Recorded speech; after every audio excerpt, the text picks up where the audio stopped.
best of Liberia and shows the world the truth about Liberia. We educate, elevate, and promote all things Liberia. We conduct interviews, panel discussions, debates, and more. Tune in to Focus on Liberia on Facebook and YouTube and be a part of the stories that make up the news. This is Focus on Liberia, and I am Dennis Jah. Hello, ladies and gentlemen, and welcome to the spillover from our Friday night debate. My name is Dennis Jah, and we are broadcasting from Atlanta, Georgia. In tonight's debate, we are looking at a very important question as we go towards elections 2023. Which of the political party candidates has the best chance to, in the words of VP Boakai, take Weah down? Is Weah defeatable at all, or is the rock and the rest are chicken eggs? We're going to find out tonight. Joining me for this very important discussion, I have representing Mr. Boakai in this debate is Aliyu Samba Kamara. Mr. Aliyu, welcome to Focus on Liberia. Thanks for having me. Right, and Mr. Aliyu definitely is saying Mr. Boakai can do that. Also joining us is Mr. Choppy Charlie, aka Blowjay Nation. He's a Weah guy. Mr. Choppy, welcome to the show. Welcome, thanks for being here. I also want to welcome Isaac Vatukpa. He's the former Chief of Office Staff of Mr. Alexander Cummings. He's joining us from the Cummings camp. Isaac, welcome to the show. Thank you for having me. Also want to welcome independent-minded Maurice P. Krumah, or the Perfect Manager. He's independent. Maurice, welcome to the show. Thank you, Dennis, for having me. Last and definitely not the least is the unquestionable independent Robert Gregme Gagwa Jr. He is joining me from Atlanta. Robert, welcome to Focus on Liberia. Thank you, Dennis. Thank you. Please share the show, invite a friend. Let's get started with the question: which of these opposition candidates has the best chance to defeat Weah in 2023? So, to start, we want to start with Mr. Aliyu. Hey, Dennis, can you send the link to me for the show so I can share it? I don't have the link for the show itself. All right, I'll do that. Back office, please do that. So we'll be sharing the show. We'll send it to you, Isaac, in a minute. Okay. So let's start with Mr. Aliyu Kamara. Mr. Aliyu, so the questions we are dealing with, which of these, first of all, can Weah be defeated in 2023? I know Choppy will say no, and he's going to tell us why. So why not even start with Choppy? Choppy is the incumbent. So Choppy, is Weah defeatable in 2023? If not, why? Or which of these candidates can defeat Weah? Let me start with you. I thought we would have listened to the people who want to contest against Weah. All right, if you take a few, let me go back to the lead. The man cannot be this lack confidence in his candidate that he can't answer that question, man. Dennis, that's okay. If the man want to, no, but I mean, I'm not shy for the question. I mean, answer the question. The question began with another person flip over. Yeah, the answer is obvious. That's why I thought we have listened to other people. The answer is so obvious. Lay the foundation. Is it? There's no pathway for any of these opposition leaders winning elections in 2023. I mean, Boakai has already reached his peak. He can't get more than he has in the past. He's not going to achieve anything more than what he did after being vice president for 12 years. He was unable to, especially at the moment that he ran, he was just an incumbent VP. Now he's out of power. I don't know where he's going to manage that. Cummings is still struggling to gain momentum. Gongloe is still sweeping around town. So I don't know what they're going to pass around to win these elections. Thank you. Let me go to Aliyu. Aliyu. Yes, sir. So George Weah is already defeated. I mean, the writings are on the wall. A man who gets up one morning and decides, you know what, regardless of the fact that People are dying in the hospital. Women are giving birth in the hospital. They cannot have proper medication. The fact that people are getting drowned from canoe capsizing. This guy will get up one early morning, charter a flight, and fly around the world for 49 days. The Liberian people are watching. George Weah is defeatable. Again, everything is glaring. George Weah is defeatable because he has not been able to show adequate leadership. His team has been ineffective, and he has not delivered on the promises. He came and said he was going to eradicate poverty to a certain degree, not all of it. About 1 million people are going to leave the line of poverty. And instead, several Liberians have become even more poorer since George Weah came to be. I'd like to go back a little bit. If you look at what happened 2 years ago with the Darius DeLong saga, that tells you that the Liberian people are resolved and they have made up their mind that this guy has got to go. This guy is bad news. He is poison, and he's out. So yes, Weah is defeatable. The next one is, which of these candidates has the best chance to defeat Weah 2023? That's the second part of the question. Okay, Joseph Newman Boakai, this is an obvious response, and as a vibe talk about with bearing witness on the show that Joseph, good witness, that Joseph Newman Boakai, all indication shows that he is the only formidable opposition leader right now in Liberia, and Azerbaijan cannot deny this. Sample polls have indicated that everything in Liberia shows that Joseph Boakai is the only person capable of winning George Weah. Joseph Boakai has the number, and Joseph Boakai is the only one George Weah is really concerned about. So the answer for that question, and Dennis, you know, I know, election is number, and Joseph Boakai has the number. He's the only one who can compete with George Weah in the election, and Charlie knows that too. Thank you. Let's go to Mr. Isaac Vatuba. The same question: is George Weah beatable? And if yes, who has the best chance to do that 2023? George Weah is very floggable. Seriously, I mean, he has exhausted his goodwill with the Liberian people. Look, we all knew from the get-go George Weah did not have the competence to run the country. He needed the best kind of support to get it. That was clear. Choppy Charlie is right here. He knew that was the position we all had. The expectations and the promise from George Weah was that he would surround himself with quality people, not rogues. Okay, because George Weah is a product of the environment. As corn, and he's a level as he is. George Weah is around people who are restrained, composed, focused, wanting to the best interest of the country. George Weah will comply. But when you're around people who he can just clean my shoe, they clean his shoe, he'll just be a part of that environment, the sycophancy, the paying homage and everything. So it's just unfortunate that that is the environment he's in. Nobody can tell him anything. Nobody can suggest anything to him.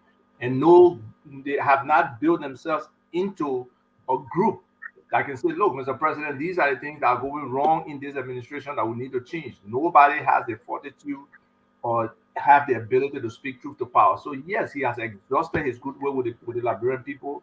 And if he had not been elected this time, he will still be coming for election again, and people will be wanting to elect him. But now the people know. We love George Weah. He's a wonderful football player. He carried the flag for us, but he does not have the competence to run our country. He does not have the political will to make the decisions in the best interest of the people. He does not have the discipline to come to work and do the people's work. He does not have the managerial skills to do any kind of performance management or self-reflection and analysis of what's going on in the country. So right now he's in some kind of, I don't know, Huawei, where wherever they tell him, wherever they're feeding him, is like everything is great in the country, you know. So right. He's definitely beatable. And a person who can defeat Mr. Weah is definitely Mr. Alexander B. Cummings.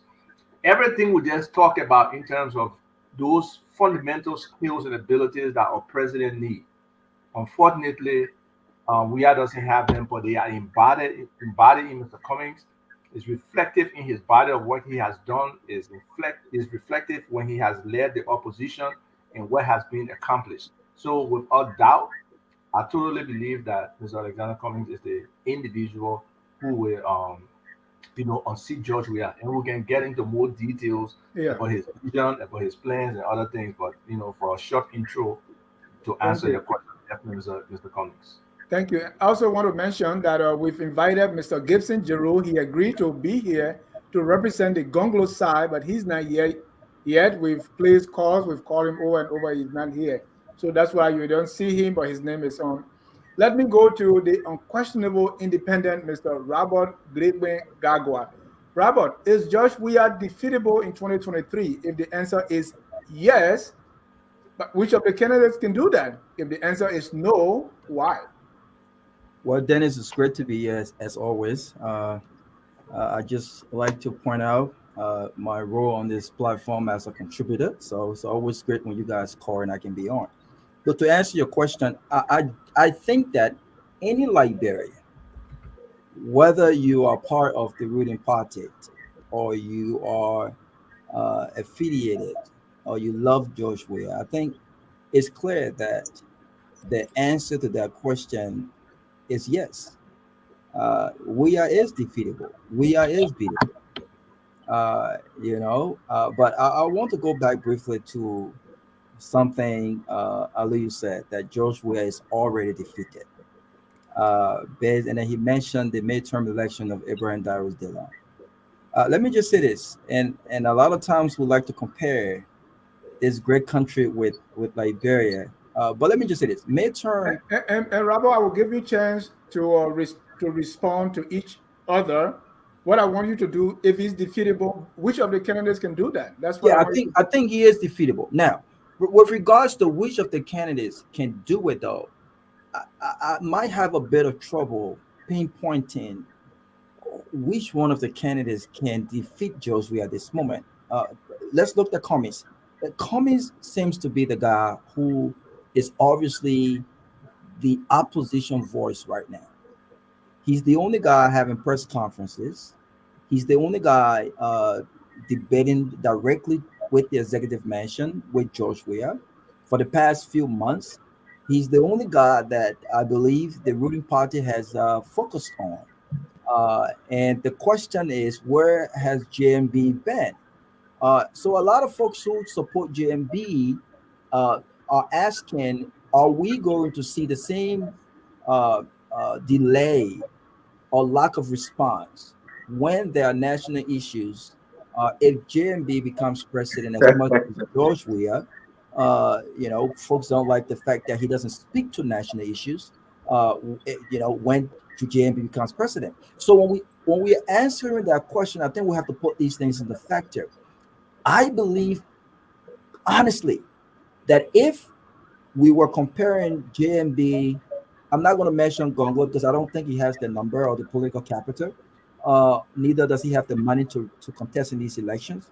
But if we are honestly looking at the truth, I think that irrespective of the fact that JMB has been quiet and Cummings seems to be the guy out there talking and representing the opposition right now and being very active, JMB, based on the numbers and based on the fact that he has the political capital and he has the experience and he's been around town for a long time, honestly speaking, George Weah is to be defeated. The best candidate to defeat George Weah will be Chief Joseph Boakai.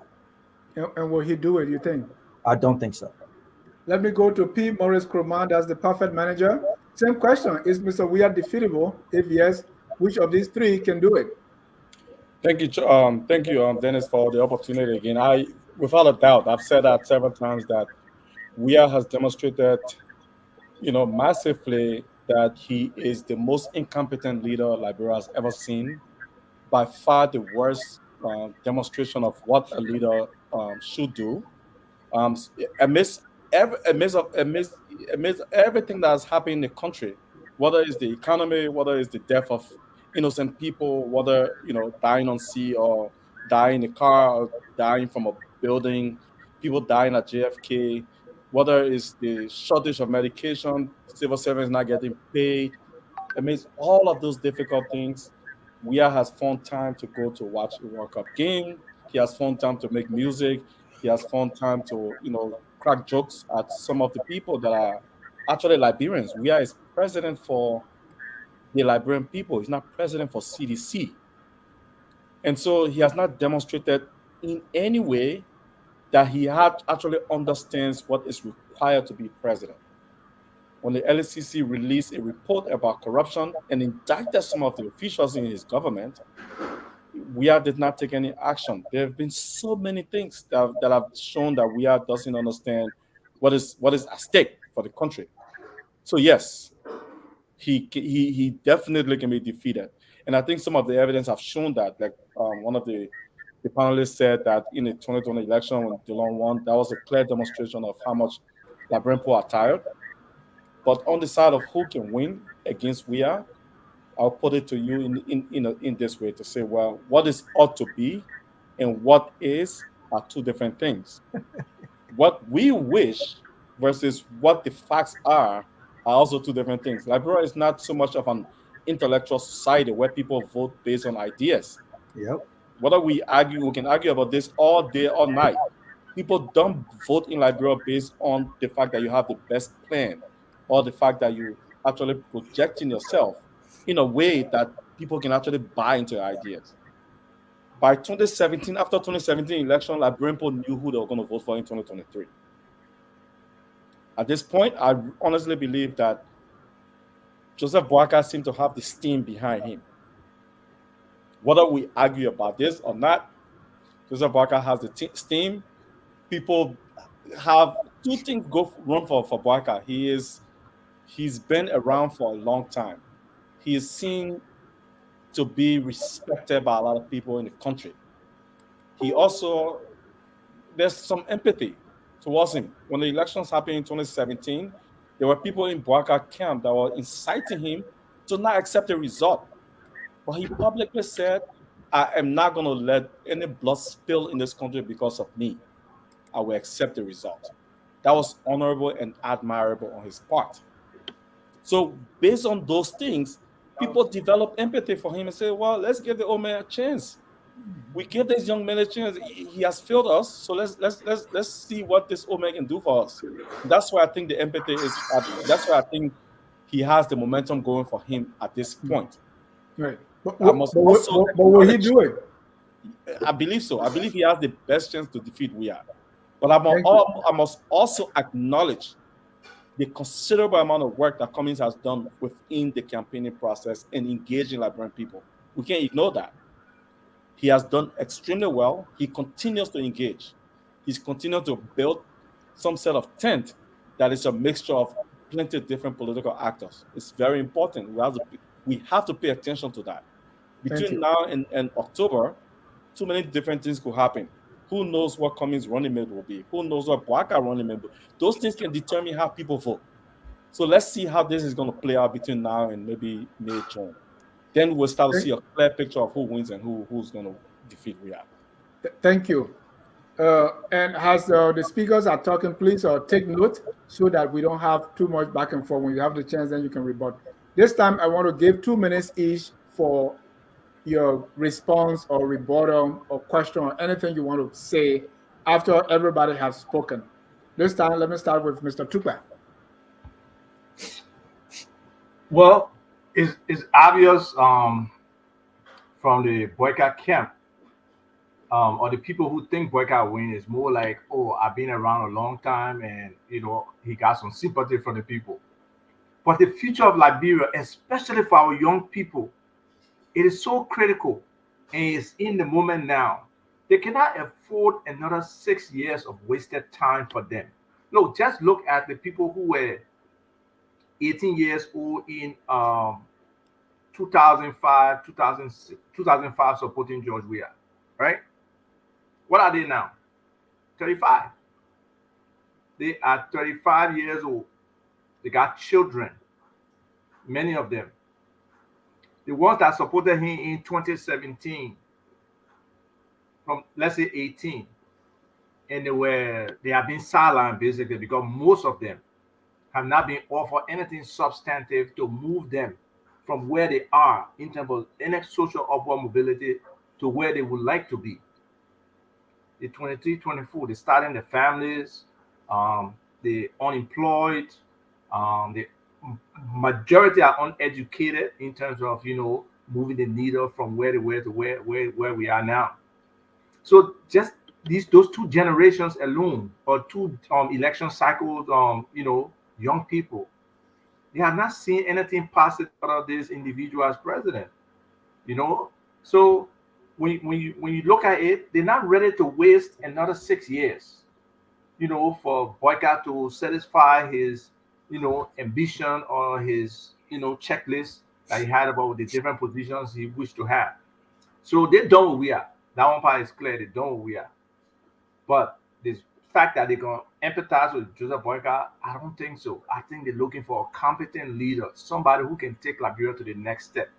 And that personification is embodied in Mr. Cummings. So, that's how I see it. Dennis, can I jump in there a little bit? Hold on. Let me go to Choppy. You come just write down your notes. Yeah, I did. Yeah. Choppy, your response. Yeah, it's humorous for me listening to. But I don't hear you laughing. Yeah. Exactly.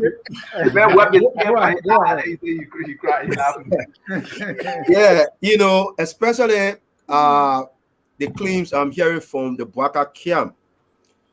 My man Aliyu talks about hospital not being serviced. Joseph Boakai in 2014 alone, during the heat of Ebola, for his office he had over $9 million, which are more than the entire healthcare system of Lofa County. The healthcare system of Lofa County had about $3 million. And even as people were suffering, dying during that period, Boakai refused to assist his own people in Lofa County. And this is a man who left the country in a complete mess, with lack of hospitals, with lack of healthcare delivery. We'll be talking about George Weah has not done these things. George Weah is facing your problem. You took the money and put it in your pocket instead of servicing or healthcare. Now, let's look at another issue. Joseph Boakai in the first round of 2017 elections had about 446,000 plus vote. In the second round, he only got about 10,000 plus less. He did not even achieve a higher number, just 10,000. We have won him at over 300,000 votes. The Liberian people have already spoken against Joseph Boakai. He's not going to cross that peak. In fact, he's not even going to win Lofa County like he did in 2017. He's going to be defeated if he faces George Weah in the first round. I do concede the point that Boakai is running on a political machine. The Unity Party already has a machinery that he's riding on. But that machine is not sufficient to cross him over the line. He cannot win these elections. Liberia is not going to go back to Egypt. We cannot afford a dinosaur politician, nearly 50 years, who have nothing to show. He has no achievement except milking the public treasure, except taking from government. Joseph Boakai has done nothing in Liberia to show that since 50 years, 5 decades in public service, that he has done something for the country. Even his own hometown in Lofa County in Foya, he has done nothing. And you're talking about we should make him president for our country? That's a joke. Come to Cummings. Look, Cummings, I see Cummings as a sophomore student, a college student, trying to move up the ladder. But does he have the time between now and 2017 as a sophomore to graduate? I don't think so. 2023. Yeah, 2023. I don't think so. We don't want any McGill thing there going back. There's a lot of work. There's a lot of work that he has to do, and the time is just not there for him to do that work. He's not going to be able to make it, and Weah is going to win re-elections. That's what's going to happen. If you look at the behavior, you have to look at the behavior of the Liberian voters. Like Morris said, Liberians make decisions ahead of time. People think that Liberians don't, all the time we say, oh, there's no scientific way of understanding Liberian. There is science. If you look at all the elections that have been happening in the country, both presidential and legislative elections, if you study them very well, you will see the science in the voting behavior, and it will tell you where the people are leaning. Liberians have not been going backwards. They have not been going backwards to Egypt. Ellen Johnson Sirleaf was a forward candidate. They voted for her. George Weah was a forward candidate. They voted for him. Joseph Boakai is a backward candidate. Liberia is not going to vote for him. Cummings has not gone forward yet. Liberia is not going to vote for him. Thank you. Let me go to Aliyu. Aliyu, your response. Unmute yourself, please. Oh, Michael, I would try not to respond to Charlie at all. All of those kind of just throwing any kind of thing over there, 9 million backward, this and that. I wouldn't go into that. But I like academic analysis. He reminds me of a Western style town hall meeting he had recently. They said it was a press conference when he asked the audience if they understood what context meant. That's what had me cracking up. Like he automatically turned everybody off in the hall when he asked that question. Morris said this thing, and anyone will understand this. The Liberian people decided since 2017. But let me take you back. During the 2017 general elections campaign, a lot of people calling themselves academicians, intelligentsia, wanted to engage Josh Weah in all kinds of forums, in all kinds of debates. And every time they tried, he gave them the boot. Josh Weah never went to any program, any debate whatsoever. The people had decided that he was the choice. And so it was. You understand what I'm saying? Now, in recent time, people say, oh, Joseph Boakai, like my brother Gongloe said, Joseph Boakai is quiet, he's this, and that. And Cummings will run around 24/7 from village to village and have 10 people there. When Joseph Boakai arrives, the whole place is crowded. The same place Cummings had been 10 times, Joseph Boakai only had to go there for 5 minutes, and he got all the crowd. So to assume that, because Cummings is qualified and somebody thinks he's more competent and therefore he's going to win, you're making a serious mistake. In fact, who is to draw the dichotomy between Cummings' qualification and that of Joseph Boakai's qualification? We're talking about public administration here. I mean, it is just common sense to know that the person who has worked in a certain field for X number of years, having heading different positions, is more competent than the one who is a novice. Rest my case. Mr. Krumah. So, I mean, I wanted to just, respond to some of the things that Iva was talking about as far as the young people getting sidelined. That is true.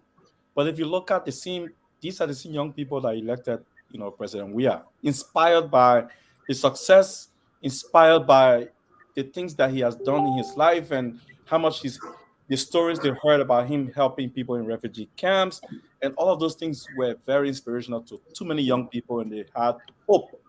There are videos still on social media with market women, informal people in the informal sector celebrating that if Weah becomes president, there will be, rice prices would drop, the U.S. rate would drop. Those are hope, message of hope, and desire to see change happen. We have squandered that opportunity. The problem now is that to connect people, that same hope that these young people have to another candidate in 2023 is a difficult and tall order because the opposition is fragmented. That's just the truth. The opposition is divided. So now the people have to connect to what they see as credible for them in the future. And that credibility, unfortunately, is Joseph Boakai. Because of several reasons. One, like Chappie said, Boakai has a machinery that has worked and understood government as they were in the past. We can argue all day about, the party did this, the party did that. Joseph Boakai was vice president under President Sirleaf for 12 years. There was no noise about whether Boakai was being a political person or not. He almost served as Tolbert served President Totman until Tolbert became president. That's how Joseph Boakai played his role as vice president. He remained loyal. He remained humble. He stayed with the team of Unity Party and their success. On the issue that my man Chappie was raising about doing Ebola, Boakai to 9 million. Chappie, in the midst of Ebola, when the Ebola crisis was at its worst, civil servants remain, they continue to get paid. The US rate continued to remain stable all through the Ebola crisis. Imagine that was the most difficult. This is not the COVID. I'm talking about Ebola. In the middle of Ebola, civil servant got paid. The US rate did not change at all. Somehow, we have a George Weah presidency where we have all this economic, rock and roll. 1 minute we're going up, another minute we're coming down, another minute, and we see detour everything you get on social media. All this inspirational message about macroeconomic growth that is not trickling down. But we see massive, wealth being built at the top of the 1%. We see that Koji owning all these properties, George Weah owning all these properties, George Weah wife family members that owning big farms in Grand Bazaar County. We see all of these things happening. But the ordinary Liberians are not getting the effect of this economic growth that the CDC people are bragging about. And so the people have to make a decision between now and 2023. So when you talk about this whole idea of somebody taking $9 million, think about what is happening under the Weah administration as far as squandering wealth and resources all around the country. Think about that for 1 minute under George Weah. 6 years of leadership. If we count the number of corruption stories that have come out of Weah administration for the 6 years that Weah has been president, we're not finishing the conversation today. And the amounts are not $500,000 or $100,000. They're all in millions. Thank you. But somehow, CDC people are bold enough to say that, there's, massive corruption. Yes, there was corruption in Ellen Johnson's Sirleaf government. No argument about that. And Joseph Boakai did work in Ellen Johnson's Sirleaf government. He must own up to that. That is a fact. However, CDC people should not be the one to be talking about morals and ethical issues because they've crossed the boundary. Thank you, Morris. Let me go to Robert. Let me start with Morris. I'm glad that you inserted that at the end. CDC should not be the one. They have no moral compass to talk about corruption. I agree, but so are the Unity Party folks. The Unity Party folks of 12 years has absolutely no moral compass to talk about corruption or trying to move the needle. Look, you talk about what was happening during Ebola. Yes, folks were getting paid. What you did not mention is the fact that there were millions, not $500,000, $400,000. There were millions missing in corruption. Reports were done, led on Ellen Johnson Sirleaf's desk. She went on radio and promised to act. Nothing happened. So yes, I agree with you. CDC should not be the ones to talk about corruption and whatnot. But I don't believe that Unity Party is the one to be talking about corruption, which leads me to that you spoke about hope. And I like when we emphasize on hope and what that means for each of the candidates. But hope does not translate or equate to a plan. If you don't have a plan, the expectations or the hope that you might give to folks become very hopeless. And I believe this is what has happened with the Weah government. I think that in 2017, 2005, 2011, 2017, I believe, Weah was a hope for millions of young people in Liberia. And I still think that he remains a hope for a lot of folks in Liberia. He remains a popular president. But again, I don't think that they had a plan to really translate that hope into something transformative. Let me say this. Ali, you spoke about the Darrell Dillon midterm election. Historically, folks, midterm elections are like cold showers for presidents around the world. This is not unique to Liberia, right? Midterm elections are seen as a referendum on the ruling administration. It happened for the past 80 years in this country. Every president, including the first Black president in this country, lost the midterm election. It was seen as a referendum on their performance in office. So I do disagree that we cannot take that midterm election as this thing where we will come to the conclusion that because Abraham Darrow Dillon won the midterm election in Maserati County, and if I may add, heavily in a heavy collaboration, by the way, somehow means that George Weah cannot win the presidency. I'll also disagree with Robert Biden won the midterm, right? No, Biden did not. No, I don't think he won the midterm. Look, the Democrats won the Senate. But did they win the House? So now The Republicans did. No, there's balance. Yeah, but there's a balance. What I'm saying is, for the past 80, when people talk about a referendum on the president, they're talking about holistically who has control of it's not the Senate but the House, and it's happened before. But the point that I was making, is it fair to assume that the Republican did not win the House, or did not win it wasn't a referendum against the Democrats? I think it was a performance, but my point that I'm making is it's not enough to say because the one somehow means that it's written on the wall that Biden has no chance of winning the presidential election. That's the point that I'm making. So if you take a look at Abraham Darrow's election, by the way, I don't think Abraham Darrow Dillon would have won the election had he not been in the collaboration that he was in. That's one. So if Abraham Darrow Dillon had come from the Liberty Party without the collaboration under the CPP, he would not have won that election. That's one. Two, the opposition party have got to figure this out. Can they win an election against George Weah divided? If you are asking me, can the opposition individually win an election? And we'll come to that collaboration part. George Weah, I don't think that's possible.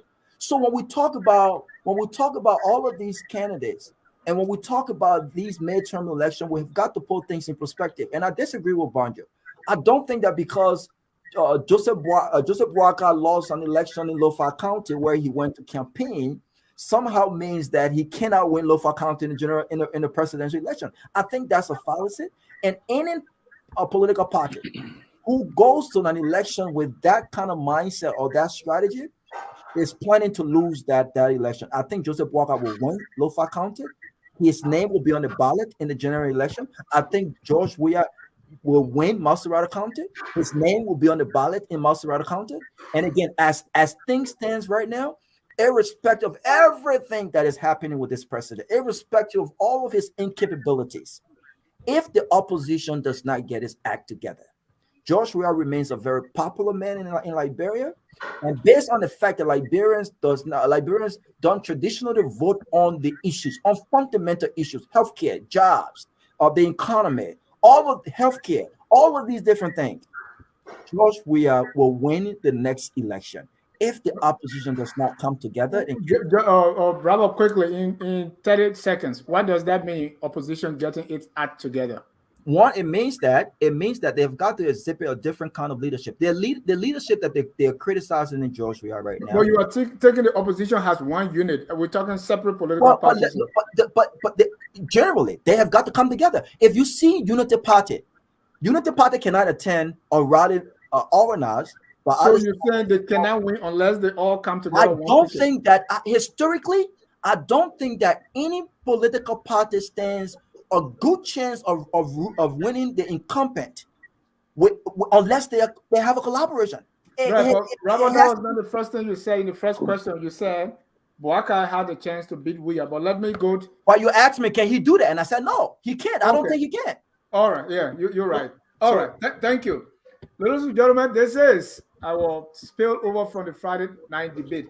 The next area we go into now is why not the other guy, right? So starting with Choppy Charlie now, why do you think Cummings or Boakai cannot defeat Weah? Then when I go to Isaac, my question will be, why do you think Gongloe or Boakai cannot defeat Weah? Or why do you think Cummings has the edge over two of them when it comes to beating Weah? Same question for Aliu. Why not Gongloe and Cummings to defeat Weah? So let me start with you, Choppy. Why you think or Cummings can do it? Again, listening to all these quibble, but let's look at Boakai, right? Everything. This man is the most dangerous person to ever come close to the presidency.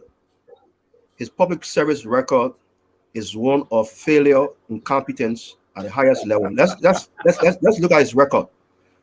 When he managed the LPMC, a very productive entity, by the time he left that LPMC close to 1985, that entity broke down. He squandered the resources, the money for that entity. The entity vanished. Today there is no LPMC. After Boakai left, there was no LPMC. After Boakai left, it didn't take long. That entity dissolved because his managerial as time during that piece crippled the LPMC. Let's look at the Group of 77. It has been a very a little bit active organization that's helping the disabled people in the country under the vice president office. Where's the Group of 77 today? Since Boakai was vice president for 12 years. So we let's look at the national lottery, which also was on the link to the vice president. Let's look at the Lofa Rice Project in Lofa County during the UP regime. So everywhere we've seen that he has been given assignment and national duty to perform, it has been a dismissive failure. And such a man to imagine that we kept bringing closer to our presidency for the country when we're talking about moving in the 21st century, we need smart ideas and we need better way to improve governance. And we're going to bring somebody who doesn't have any idea of governance, good governance, just want to collect a paycheck. A man who has only collected a paycheck for almost 50 years. That's all he has done. Collect a paycheck. Nothing else he has done. So I'm not worried about Boakai. Yes, his political party, the Unity Party, have some numbers. They will come to Cummings and Gongloe. So let's look at Cummings again. Like I continue to say, look, Cummings, look, the reality here is that this is not corporate America. Cummings can shine in corporate America, but the skill sets needed to survive in corporate America is not the skill sets needed for Liberia. Liberia don't need a managerial skill set at this time.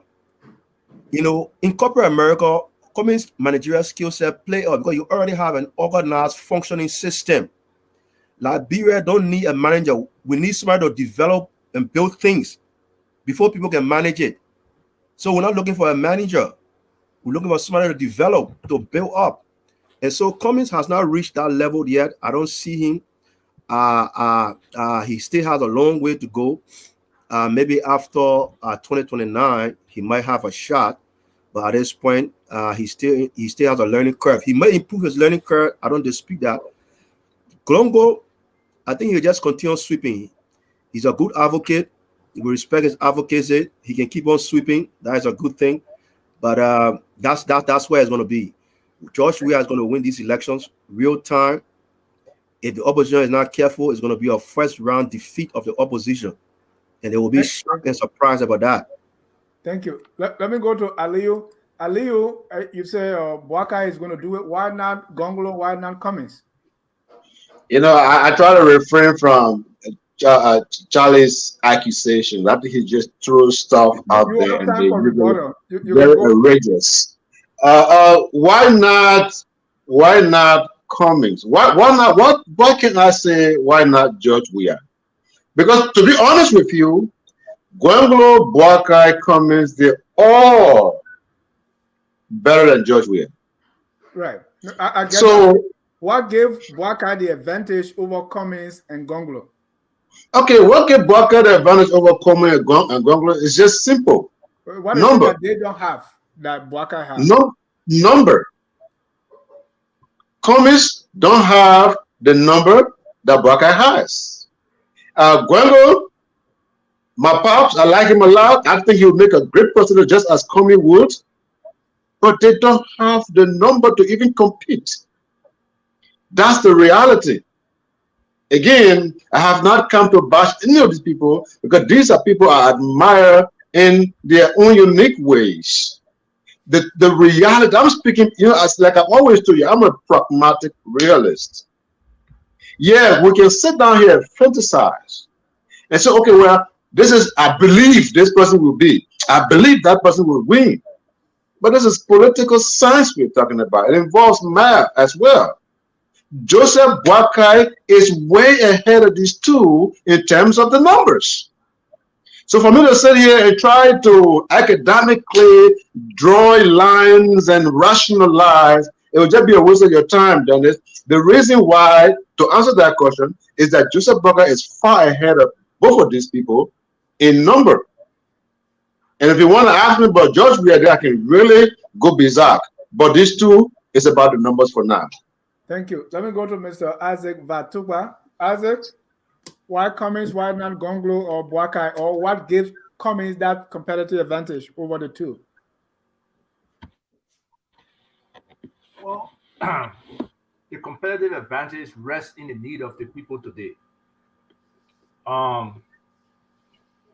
You know, beside the law school, beside the bar association, I don't know what Gongloe has managed. Beside the experience that the folks mentioned, 40 years in government Liberia experience with nothing practical to show for it, I don't know what results when you talk about performance management and success and showing indication of progress in your management of any kind of entity. We can show that for Boakai. We can definitely show for Cummings, even within the Liberian political scene in terms of the management of the CPP and his experience with Coca-Cola and his experience with Pittsburgh before Coca-Cola. So that progression, that leadership achievement, that tangible production for people to see that you have accomplished things is very visible for Mr. Cummings, and that's what people need today. Like I said from the opening, Weah is on his scrap heap right now. To be honest, he's just operating the last leg for the next year. Okay, the Liberian people will not vote Weah. The numbers does not allow it. Yes, he may have his die-hard people who blindly support him regardless of whether he kills somebody on grocery or not. Yeah, he'll probably get 25, 27% of the votes. That's highly possible. But because this is primarily a three-person race, don't be surprised if he gets his 27%, Boakai gets 32%, Cummings gets 29% or 10%. You know what I mean, right? Cummings and Boakai in the second round. And the people who they think can change their lives at that point, that will be the primary basis for the election. Who can change their lives? And for me, I'm telling all Liberians today, you got three options. And looking at those three options, ask your question. From 2018 to 2023, September, October, whatever, October 7th or October 9th, before you go vote, has my life improved? If you can be affirmative and say, yes, I'm going places with this, then vote for Weah. But if you look at that information and you say, no, I don't think my life improved, then you're looking at the opposition. Now the question is, can Joseph Boakai move my life from where it is today in these doldrums, in this repressed state where my talent, my capabilities, my vision are all being suppressed to where I want to go? I think majority of Liberians will tell you no. So the obvious answer is Mr. Cummings. Mr. Cummings has that ability. He has the experience, he has the exposure, he has the network, he has the presence in the cycle around people who control our funding, whether it's grants, whether it's loans, who he can share his vision with and show the pragmatic side of the application of his vision to solving Liberian problems. It's obvious, Mr. Cummings. So Isaac, in that second round, as you're using your example, Cummings versus Boakai in the second round, what will voters be looking at to pick Cummings over Boakai? But you're not listening to me, Chief. I just said it. Say it again. They will look at 2023 October to October 11, 2029. Where will I be? How will my life change? Will I progress? Will I move forward? Will my children's future at least have some hopeful stance to it in terms of the possibility that exists? Will there be jobs created for people? Will there be new opportunities? People are practical. They're looking at those things, the bread and butter issue. What is the solution to rice? What is the solution to healthcare? What is the solution to education? And those are all things that Mr. Cummings comes to the table with to really make a change for Liberia and will work. Somebody said it before. The presidency is not a joke. It's not about just sitting there and getting that title and going to cut ribbon, so now even false ribbon you cutting. It's really getting into the weeds with things, understanding the different information, coming, synthesizing, and be able to make decisions in the best interest of the Liberian people. You can just not read some of the concession contracts, some of the key documents in the country. What is, you think Joey not read any document and not put in front of him? No. Right. He doesn't have people. Maybe I didn't ask my question.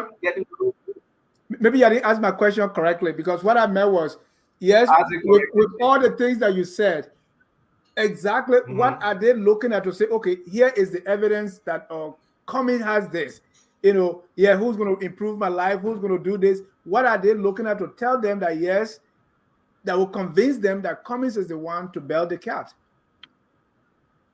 Like I said, the managerial experience is there, right?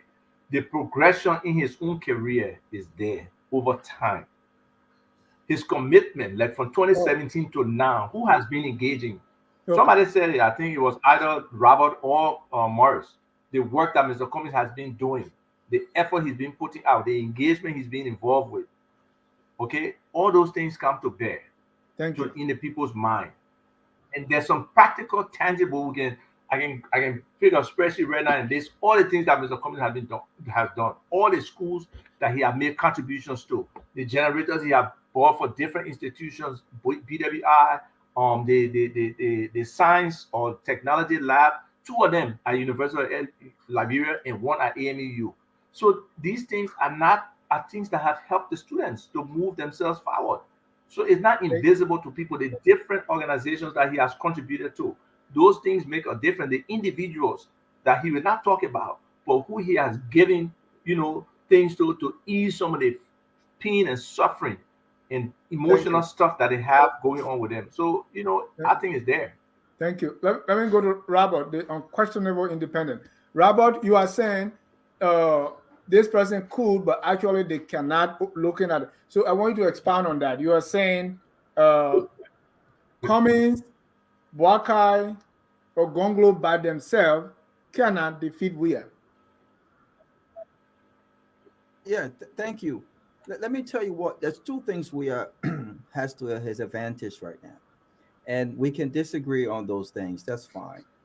But any realistic person who understands, and I think I might be considered the most rookie year when it comes to Liberian politics, right? There are lots of folks on here that are older than me and people that I have tremendous respect for. But in my own layman turn, just given the historic data when it comes to elections in Liberia, it's not what some of us wish it would be, right? There's 2 things Weah has to his advantage. He had a unified CDC, which is the coalition. The coalition is more unified today. Yes, Isaac. The coalition in the first 2 years, if you can attest to it, there were rumors that the executive mansion did not have a good relations with the vice president, Joy Howard Taylor, right? I think the dynamics that has changed. You go to CDC events today as opposed to 2 years ago. Joy Howard Taylor is hand in hand with her standard bearer, George Weah. They have been able to, what I will say, resolve whatever their internal issues were internally.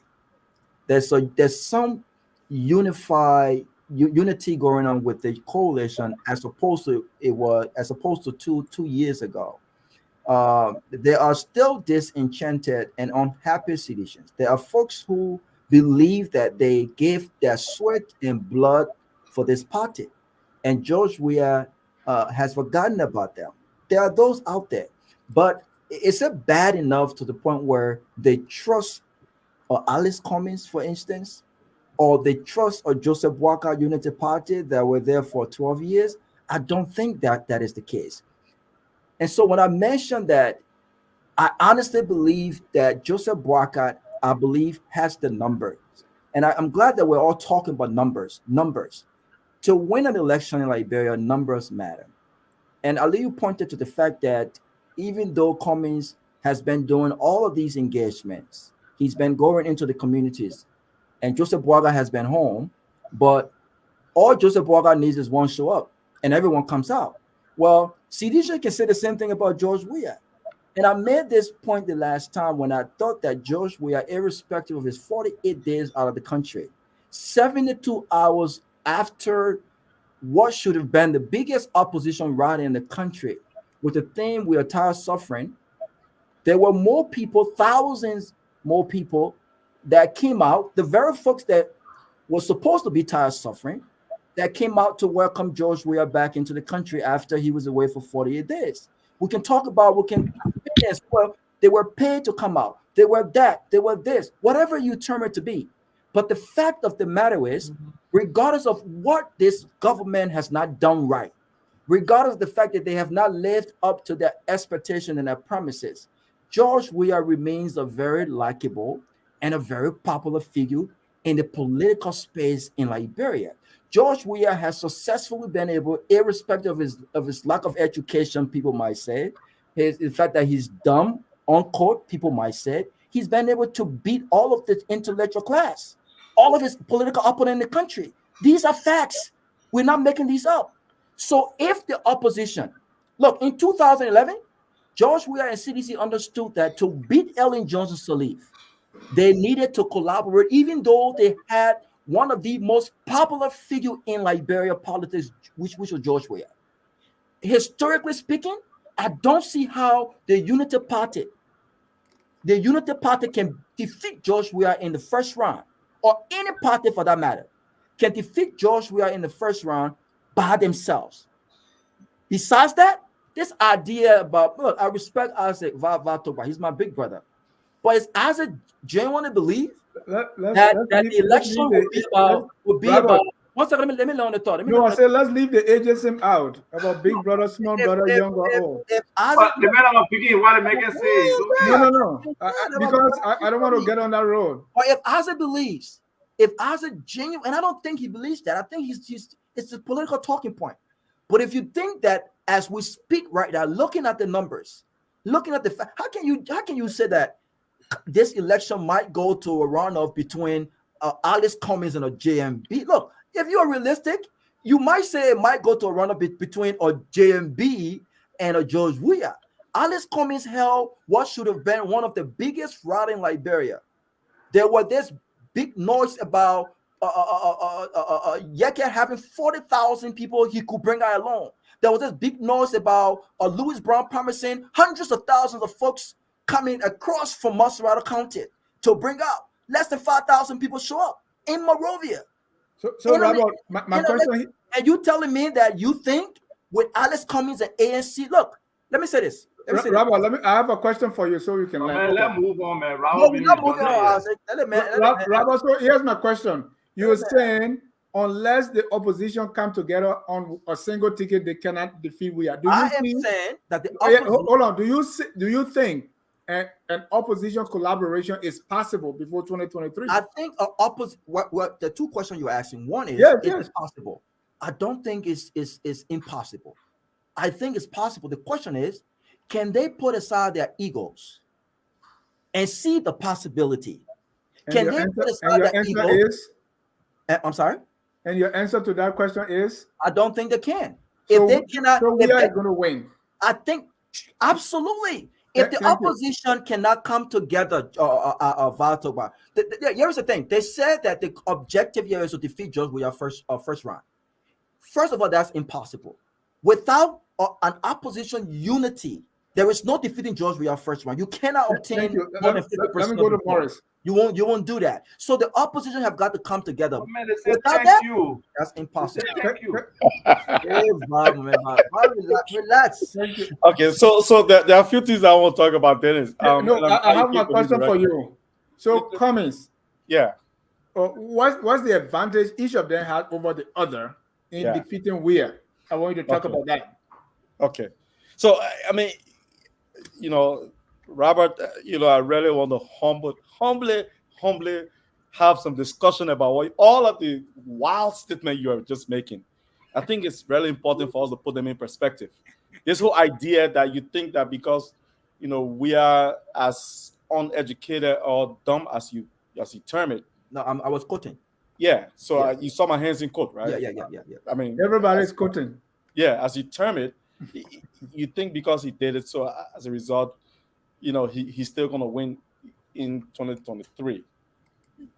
That cannot be the case, because 2017 was a chance for him to show that he can actually be a good leader. Now he is a leader now. So he's being seen from a different prism than he was saw in 2017. That's the first aspect. The second point that I wanted to make is that we can talk about all of the things that you talk about. We know that in 2005 and 2011, we are consistently competed, one at the head of the ticket, the other one at the second place, where the numbers were relatively almost the same until they developed a collaboration that came in 2017 and won the election. So Weah did not win the election because of his popularity. He won because he built collaboration with other people. You're making my point. So, let put all that aside. The things that I see, Dennis, that is wrong with 2023 election is that, one, I think the advantage that Boakai has over Cummings is that Boakai is a traditional man. He is known in Liberia as the traditional man. That title in Liberia is given to Joseph Boakai. He's one of the political figures in the country that can go into all of these different traditional societies, and he can communicate with these people and they understand him. Right? So he has that to his advantage. How about clean hands? So that one, I'll leave our characterization with you. I'm not saying that. I'll leave that with you. But I also see that, all of us want to see a good leader in Liberia. We can sit here. All of us are intellectual. We're part of the intellectual class. We are part of the diaspora. All of us got our own day jobs and our family. Besides me, I'm the teacher and the storyteller. The bottom line is we have some kind of way to make our individual analysis about what is happening on the ground. That one is completely different from those that are on the ground that are feeling the pinch of the economy. So when people jump in the street and say, "We are coming," I'm going to that rally. Some people are going to that rally just to find the daily bread because they have to feed their family. Whether we argue about this or not, I've lived in Liberia for 7 years out there straight. I saw some of that. When President Sali come, people want to get closer because they want to get money just to feed their family. So it's an opportunity. So people go to this kind of rally. This crowd politics is something that people need to get away from. We saw it so many times: 2005, 2011, 2017.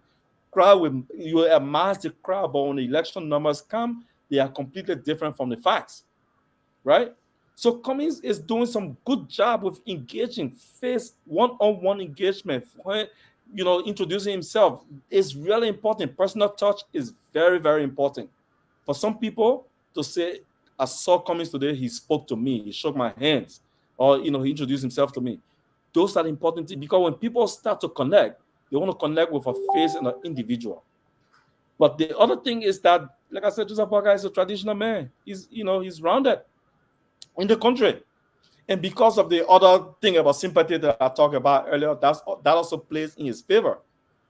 But like I said earlier also, it's going to depend on who Cummings chooses as his running mate and who Joseph Boakai chooses as a running mate to go into 2023.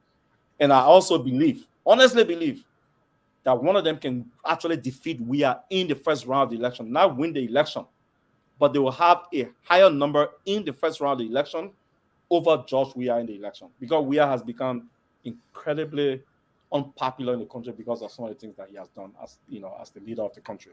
Was a traditional element not in 2017? Hold on, Robert. I'm having a tight grip on this debate tonight. So, so let's go to rebuttals and responses, right? But let me throw in there this whole idea about collaboration. That there are people that are saying that without the opposition collaborating either in the first or second round, there's going to be a Weah victory. And how likely is that? So in your responses, please throw in the idea about collaboration. So Robert, you can go first. I think that I was, look, this traditional element, I got to be honest. If Liberia was a fully functioning society where we were voting on some serious nuances, some serious issues, I think that irrespective of my disagreement with Cummings and some of the things that he has done that have left me hair scratching, I think that Cummings has really put in some serious work. I think that he has been engaging the most. I think that he has been engaging politically against, the ruling party. I don't know when was the last time there was a debate between George Weah and Joseph Boakai. To some extent, the ruling party. We've been inviting them on Focus on Liberia for a debate, Friday night debate, but we have not been successful. Well, I think they went to the class reloaded. They went to their comfort zone. But I think Cummings, I think Cummings has been engaging folks. The question that I have with Cummings though is this time factor. How much more time does he have? Look, I thought he did relatively well in 2017 when people thought that he was the new guy. But there was this short time period. He's had over almost 7 years to really brand himself, to really brand his message, and to connect with people. And many will concur or agree with me that I don't think Cummings' message has resonated as much as the time has been given to him to resonate. And the question is, does he have more time? Is it more time for the Liberian people to really see that this guy is a good guy and he means well for us? But the collaboration factor, if I was Cummings, I would be looking at this. And when we talk about collaboration, I don't think that we're just talking about the major parties. There are estimated to be roughly about more than 25 political parties registered to vote. There's a ruling party in a collaboration with maybe one or two parties. And then you have ANC, you have UP, you have the Gongloe crew, and you have the ALP, right? But what can CPP under Cummings do at this point with regards to collaborating with other opposition parties that are out there and not necessarily in the Boakai camp right now? What are they doing about that? What is a Boakai doing about collaborating with other party outside of the ALP and the Liberty Party to put his numbers out there? It's important, and I'm only speaking on this fact based on the historical data. Even though, and I think Morris made my point very clear. Even though George Weah was so popular in 2011, George Weah understood that his popularity could not get him there. I'm not even talking about this education question. I'm not talking about the experience question. He understood that he needed this collaboration, this cushion, this political cushion to defeat Ellen Johnson Sirleaf in 2011. It didn't happen. He needed to do that in 2017, and it worked for him. So I don't see how the opposition, independently, ANC or UP, can defeat George Weah first round or round two, being divided. Because I'm sure if Joe B makes the second round, there are people in the opposition ANC that might just stay home and say, look, you know what? I can't support this guy. They didn't come to allow it. I'll stay home. George Weah can continue. Thank you. Aliu, your rebuttal and also this question about collaborating. You are muted. You are muted. Unmute yourself, Aliu. I'm not muted. No, for some reason, they're not allowing me. Go ahead. You good? Okay, good. All right, so let's talk about this collaboration thing. George Weah came into the election with around 30-something% of the vote. So let's talk about this collaboration with this whole George Weah thing that makes my brother Robert Gagwa believe that George Weah got so much numbers. Remember, Prince Johnson factor is now kind of detached from that collaboration. Pay attention to that. One of the reasons why George Weah had a significant number that he had in 2017 was Nimba County. Prince Johnson, you okay? Drink some water. Prince Johnson has already fallen out with the CDC. Understand that. Okay, the NPP as well, as we speak, the Joe Howard Taylor faction of the NPP is with the CDC. The recognized national chairman of the NPP is not the CDC as we speak. So we are talking about some numbers that are being deducted from the CDC. So CDC collaboration is not as strong as it was in 2017. Now, when you talk about JMB collaborating with people, JMB is collaborating with people. There are a lot of political parties, and I'll leave that to the Honorable Dr. Alaric Tokpa to come here one day and address you guys with that. There are a lot of political parties and their leaders who have given all of their everything to support Joseph Numa Boakai. And in subsequent time, you will hear those announcements be made. Now, you know, somebody was talking about what Joseph Boakai has to show. You know, when you put Joseph Boakai and Cummings in the same room, in terms of what they have to show in Liberia, Joseph Boakai is Michael Jordan over Alexander Benedict Cummings. See, we know people in the public sector who can come and testify. Ellen Johnson Sirleaf told you that she has known him for years and she made no mistake. She was proud that she chose him to be her vice president. She could not have made a better decision. Dr. Amos C. Sawyer, one of Liberia's best academicians, told you in plain language that this man is one of the best people he has ever seen. One of the best Liberians he has ever seen. We have people that can give testimony of Joseph Boakai's contribution to Liberia. We're not talking about somebody you give $500 or $200 cash to pay something to buy food. If that is the case, make me president. I pay several people's school fees. If that is the qualification to be president, make me president. I think I can become a better president than Alexander Cummings in that case. But in terms of their attributes and their contribution to the Liberian society through the public sector, you cannot put Joseph Boakai and Ellis Cummings in the same room. That's unfortunate. Thank you. You're right. You're definitely right about that. You can't be in the same room. Isaac, your turn. You got a specific question for me, or you just want me to? Yeah, no, I wanted your rebuttal and also the question on collaboration. Okay, so there's this fallacy about opposition having to be united, and it's just sad that people falling for it. The opposition is not one homogeneous group. The opposition is a combination of different political parties and different actors who got their ambition. Are there many things that the opposition can collaborate on? Definitely. The biometric voter registration with all the scandal involved, the census, ensuring non-violence during elections, monitoring the different polling centers in terms of who has a better capability to monitor deep ingrained GDF versus deep ingrained crew versus River G. So there's so many areas and spaces that the opposition can kind of collaborate on and have open, free discussions about. But the fact that Mr. Cummings wants to run, Mr. Boakai wants to run, and Mr. Gongloe wants to run as the three primary opposition candidates, there's no necessity for them to be on one ticket. Yeah, that's a utopian kind of mindset. Everybody wish blah, blah, blah, but it's not realistic. But we are clear, and I think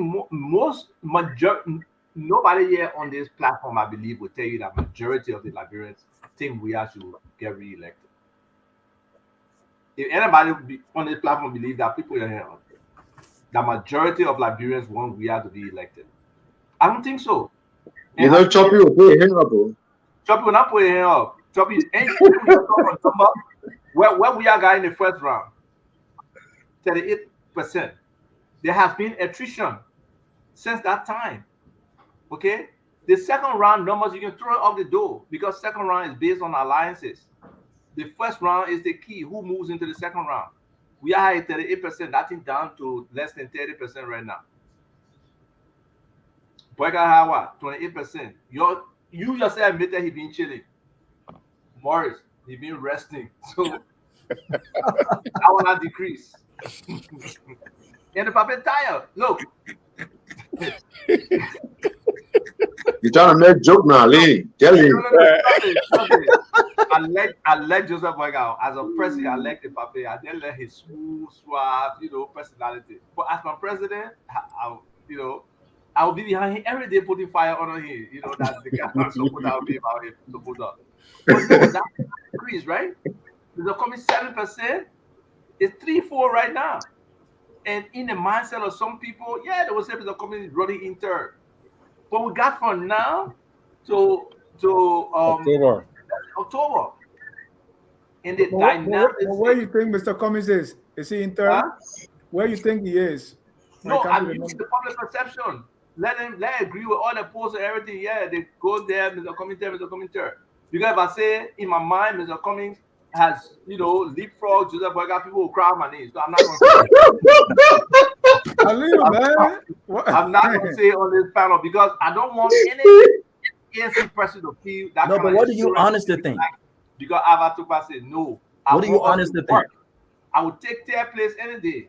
I will take their place any day. Thank you. Because we gotta put in the work. So Morris, Dennis, the IS, we really, really believe that this thing is highly possible because of where the country is today, the needs of the country, and as much as our people have not fully, grasped the essence of democracy, they understand what hunger means. They understand when you promise them, you wipe the tears away, and you wipe no tear, you juke your finger in the eye mode.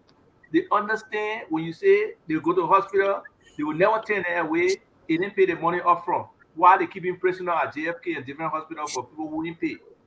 They understand that the children need to be in school. That $3,500 Liberian dollars for registration every year. So many children across the country don't even have it for government schools. The children go to school this year, then go to school next year, they go to school this semester, then go to school next semester. How can we say we are building our human capacity when we can have a consistent, attendance for primary school for our children? Thank you. So we are still the people, and it's clear the victory will be in the opposition. But who's the best in the opposition? That's Mr. Cummings. It's clear. Everybody here will admit that if we actually objectively look at each criteria,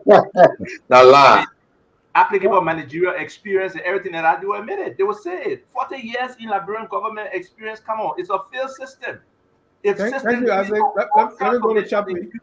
Of new vision, new energy, new. Forget that thing. Thank you, Ava. Sorry, Jay. Thank you. Chappie, let me come to you. What is Weah's vulnerability when it comes to 2023? Do you think a collaboration that people speak of will be the way that he'll be defeated, or where do you see the vulnerability? Being honest. I think Weah has one job to do, and that is reconsolidate his base. Once he does that base is always there. Once he does that, the opposition. Then is the mayor admitting that the base has eroded. So let's talk about No. The opposition is struggling to stop Weah from winning the first round. This is where the politics in the country lies right now. Oh, have mercy. Wow. The best the opposition can do is to go to a second round with George Weah. But at this stage, they are struggling to stop him from winning on the first ballot. So that's where the politics lies. That's where the election is going to be. If they can stop him, then we'll have a second round.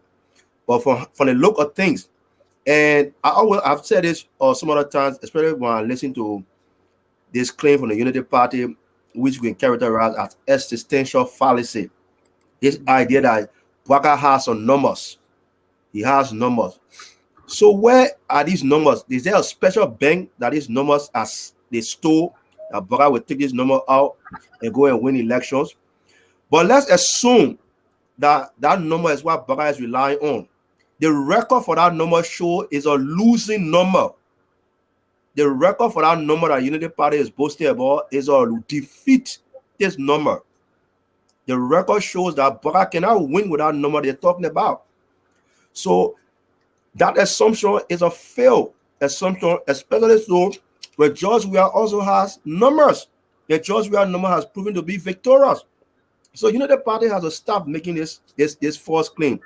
Yes, again, like I said, Unity Party is a more organized political machine. They've been around the country in politics for more than, since 1997. They contested Ellen Johnson, not Ellen Johnson Sally. They have somebody. Ellen Johnson Sally was the contestant at the time. So Unity Party is a old political party. They have a strong machinery in the ground, but it's a depreciating political machine. The machine keeps getting older. It keeps losing steam because the man who is managing the machine now himself has no ability to inspire and motivate people. He himself needs inspiration. He himself needs motivation. So how can somebody who doesn't have inspiration and motivation be able to inspire people to organize and win elections? Then it comes to this question about Joseph Boakai as a traditional man. This is another myth. Look, the reality here is that aura that Joseph Boakai had as an incumbent vice president, where he was able to call the traditional people, especially in local Canada, and will come to him. He doesn't have it anymore. He cannot call these people. The tradition in Liberia is based on authoritarian figure. Joseph Boakai is not an authoritative figure right now. He doesn't have that ability to cite these same people that he would have cited at the time he was a vice president. And with that authority, he could not even manage to influence those people. Now he doesn't have that authority. How can he influence those people? Tradition, I don't know what you mean by tradition, because tradition means no development. Is that the kind of argument that United Party is saying that our people are dumb, that they're just going to call this man because they say he's some uncle, and they're going to bow down to him, and they're going to allow the place to be underdeveloped? I mean, go to Boakai hometown, go to Foya. Even people who are representative, who have lower money, who are making less money, they were able to carry on personal development in our place.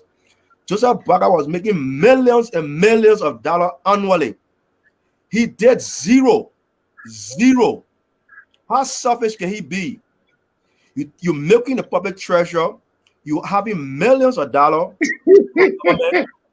You are unable to even share with your own people in your county, and now you're telling us to make you president. I mean, that's been very selfish, Boakai, to be honest with that. No history of achievement. Nothing he has built in his own time. Quite recently, he said he was building a hand pump. I mean, after 12 years of being vice president, you go and say you want to build a hand pump. That's a disgrace. It's a big disgrace. So look, the Boakai issue, I'm not bothered about Boakai. He's not going to gain any steam. Who are you bothered by? His number. And the reality is, the other man on the other side who is selling Coca-Cola, I think if he had used his Coca-Cola's marketing strategy, maybe he would have done better things. But the fact that he has not, Coca-Cola one of the most successful company, I'm sure they have good marketing or skill that they have used to become very successful. If Cummings has even applied some of the Coca-Cola marketing techniques to politics in Liberia, maybe today he would have been a better president. But as a state, he has not proven that he's capable of even understanding political marketing. Thank you, Choppy. I want to hit this last point quickly before our callers come. Yeah, so let me just close down on the final note and get back to Boakai. Then I didn't talk about the collaboration though. Let's imagine this. Boakai is still struggling to show how divided this. He's still struggling with refugees from Liberty Party. You have some people from the Liberty Party who are refugees. He cannot even manage. Now, how did they make this kind of vague statement, man? I mean, these are refugees. No basis, no facts. These are refugees. He has people who are refugees. What is Weah not doing Grand Crew? He has people who are refugees from Liberty Party claiming that they are, I mean, it just tells you how incompetent this man is able to manage. So he's still trying to manage people, and he's saying he won't govern the country. Thank you. You can't manage your own political situation, and you want to manage the country. Thank you. That's a joke. Let me be fair to Morris. But the number is on the screen, 605-313-6004. The code is 791. I would take like at least five callers, and then we can because the question I want to get to, I'm one of those who believe Liberians do vote on issues. I don't like people saying, "Oh, our people don't vote on." No, exactly. I consistently where Liberians vote on issues. So the issue we're going to be coming up is what's the issue that Weah is presenting that's going to make him to win? What are the issues Cummings running on? What are the issues Boakai is running on? And what are their plans? What is the winning strategy? That's the one we're coming to. But let me go to Morris first to give his rebuttal and also talk about this collaboration thing. Morris? So Dennis, thank you. So on the collaborating thing, I think it's really important. If the opposition has stayed united under the CPP framework, it would have given Weah a one first round defeat. No questions about it. Thank you. Clear. The collaboration, is broken apart. People are going about. It's still a good thing in a society where there are multiple political, parties, political ideas. It's good for a society because people buy into ideas. I'm hoping Liberian people do actually buy into ideas because it's actually a good thing for the country's growth. But the reason why most people don't buy into political ideas in Liberia is because of the failure of the old politicians versus the current economic situation where most people in the country are poor. Because people are poor, they actually depend on these political people to put something in a pocket that they can live on for that moment. So it becomes some sort of mutual exchange between the voters and the political elite. That is where Weah is banging on. Weah is banging on the fact that because he is the president, he controls the state. He feels he can exploit the state resources to gain vote. But there are times that people actually resist that because evidence have shown some political leaders, some political people have come to that country. Vanish Sherman, for example, was wasting all the resources all around the country to get elected.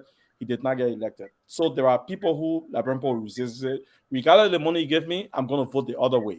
Mhm. So they've seen what Weah can produce. They already know that. They will make that decision in 2023. Thank you. Well, just one more thing. The reason why I think Cummings is struggling is because Cummings came into the politics with the idea of deconstructing the political system to rebuild it.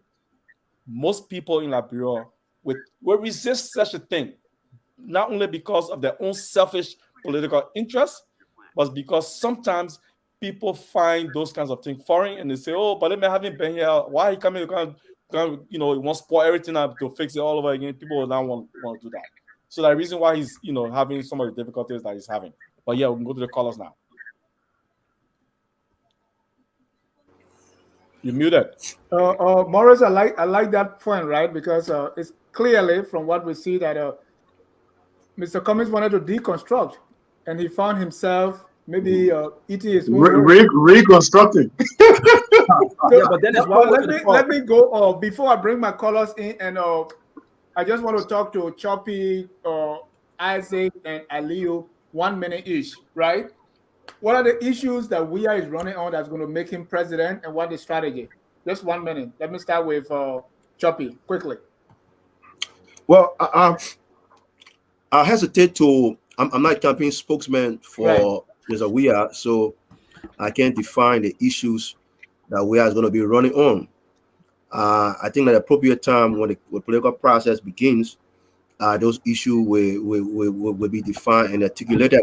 Thank you. But let me go to I wanted to also add to this point that Choppy, I want to take care of this quickly so I can bring in callers. Yeah, but let me end on. You don't know the issue we are running on, right? So let me go to Isaac. Right? What will make Weah to win in 2023? All the things where you see it, I answer you now. All the things where you see where that built in Liberia, that me build it. All the other things where you see that I break down, that Joseph Boakai didn't break it down. As you're talking across the board, Choppy, do you have an answer to my question? Oh, but you heard the president when he came out of the country? Hold on, Isaac. When he came out of the country. Hold on, let me start with Choppy. Choppy, what is the president running on? What will make him win 2023? Just 1 minute. No, like I said, the president will be running on his development so far since he became president. But those issues will be defined when the campaign kicks off. I can't speak for the president at this stage. I'm not a campaign manager. I'm not a campaign spokesperson. But the president has done a lot of things since he took over, and these will be the defining issues. We're talking about education, what he's done in education, healthcare, and roads. All the basic things that the country needs should have. It's ongoing. It's a going concern because the country itself is 200 years old, and these things are non-existent. They were not there. Correctly, the president stated that these were broken down by Unity Party Joseph Boakai, one of the most destructive presidents who also has been in the country. And these are facts. 1 minute over. Let me go to Aliu. These are facts. I have people waiting on the line for long. Aliu. Yeah. Let me hear from you now. What is Mr. Boakai running on, and what will make him win 2023? What are the issues? Agriculture, road, education, sanitation, tourism. And if you go down water, sir, you will understand what Joseph Boakai means by sanitation. Poo running all over downtown Monrovia as we speak, even though George Weah has private jet. Okay? Agriculture, food is lacking, and we're providing subsidy up to $17 million to foreigners instead of just creating a free enterprise system. That's what Joseph Boakai means agriculture. We will make the farm in Liberia, we'll industrialize our agriculture in Liberia, and so that we make Liberia self-sufficient. Road. Look, I go to Liberia every year, and I go to Liberia in the next 4 weeks, right? There are no roads. George Weah roads, he boasts of, they're less than quarter of a mile. I challenge anyone, anywhere in Monrovia where George Weah built 1 mile of road.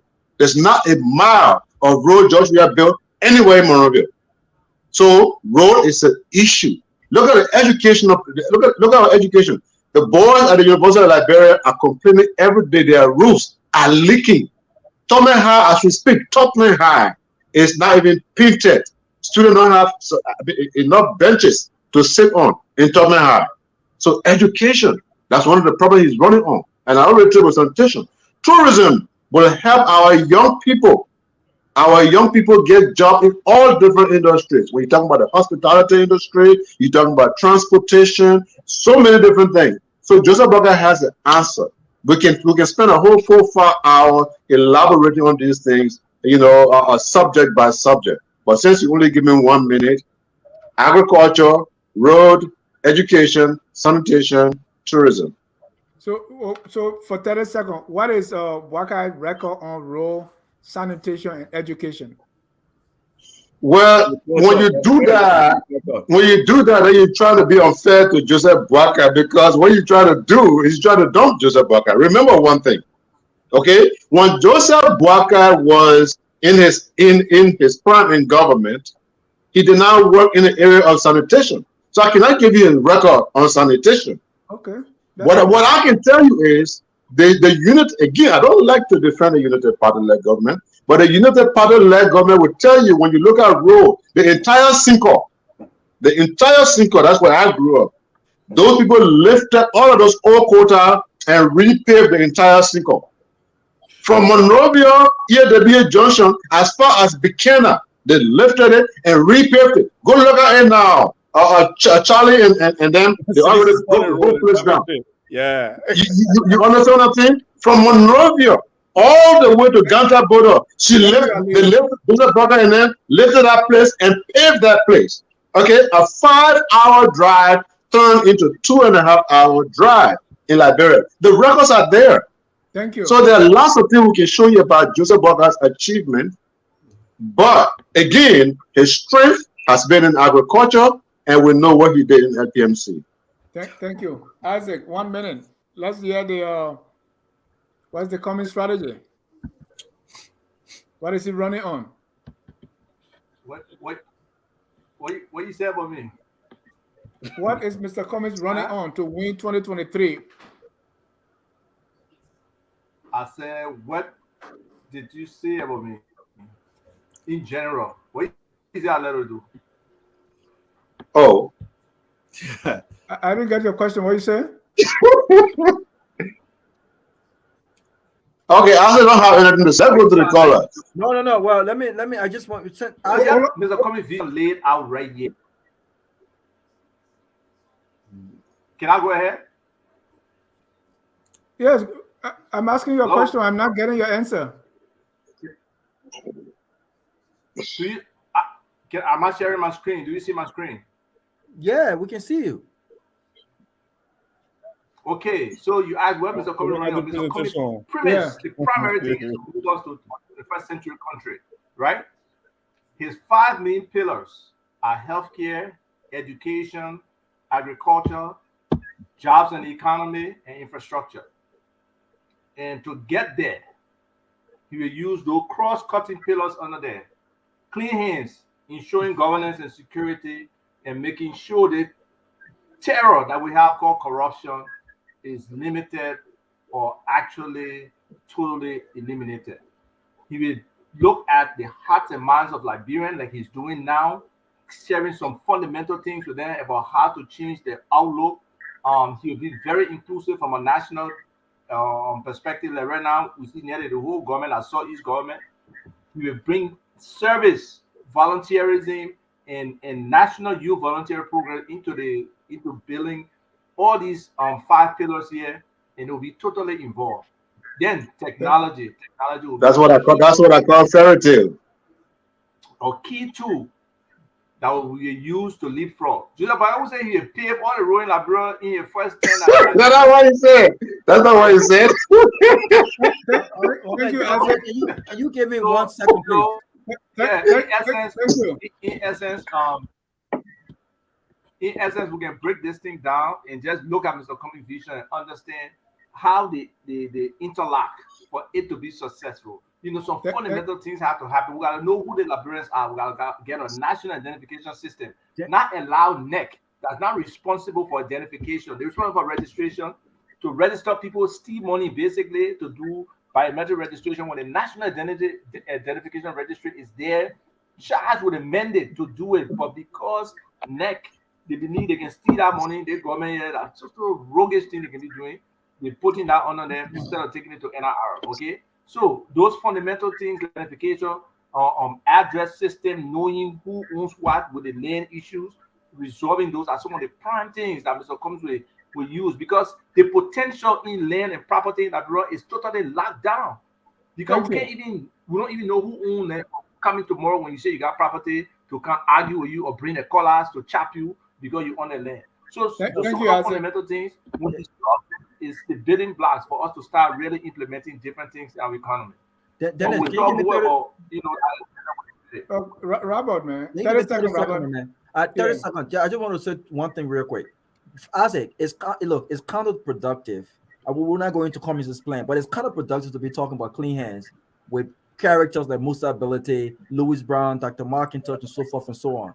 But Banjo, I just want to say this though. Wait, we're not debating. Wait, 1 second. I said 1 second. I said no, 1 second. They may only give me 30 seconds. 1 second. They may only give me 30 seconds. They may give you 1 minute. 1 second. But I just wanted to say this. Let's be fair. I think when you talk about Boakai having absolutely no achievement, I think that's not fair.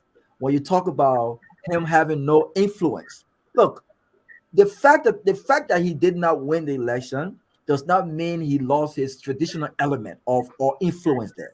He is still heavily influenced traditionally. He was still heavily influenced in our political discourse. And you can't sit here and say because you are going against the man, so we should discredit him for that. I think Boakai has. Thank you. He will have to convince Liberia now if that is enough to get him to the presidency. Thank you, Maurice. 30 seconds. No. Can I address that point before we move on? Let Maurice have his 30 seconds. Maurice. So my only point is the when I hear Choppy talk about the things that he talked about with Joseph Boakai and Cummings, it hurts me because